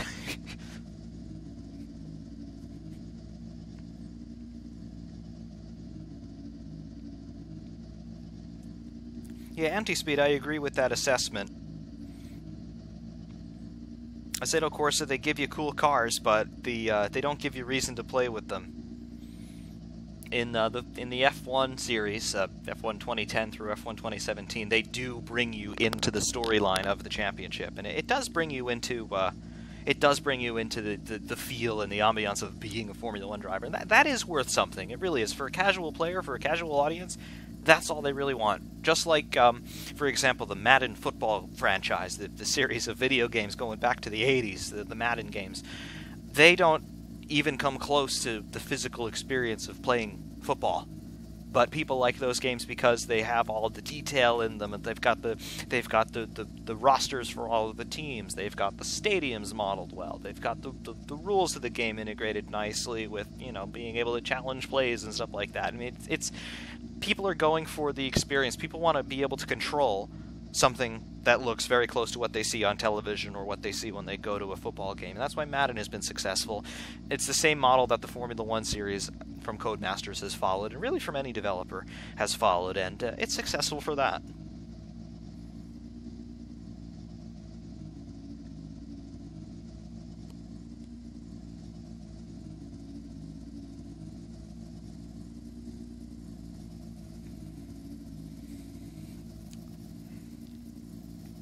Anyway, though, it is pretty much time for me to call this quits. I do thank you all very, very much for watching again. These streams are all done on spur of the moment. I really should probably tell you a little bit beforehand when I do start streaming, because I am amazed at the number of you who do come up to follow this when I do decide to put them up, but maybe if I actually scheduled them, you'd be able to plan your online experience around it a little bit better. But yeah, definitely, I do appreciate you all being here. You've all brought up some good points that we've discussed, and hopefully I've been able to entertain you to the extent that you have been watching here. And yeah, definitely we'll continue to do streaming, and of course once we start to see the Formula 1 cars in the real world, I'll be doing podcasts reviewing each individual car as we see them, and then in terms of live streaming commentary for the races, we'll see. At this point, I'm not sure that I'll be able to do Australia, just because of the logistical problems I've got with the time of day it is. But, again, I'm still up in the air as to whether or not I'm going to be following Formula 1 very closely this year, so I will come up with an announcement at some point regarding that. But it's still on the agenda to do live streams of commentary for the Formula 1 races, and I'm probably going to be bringing in IndyCar commentary this year as well. Definitely going to do the Indy 500 this year, just like we did last year, but maybe some extended IndyCar content this year as well. But until next time, I just want to thank you all very much for being here. Ferrariman601 saying thanks, and we will see you soon.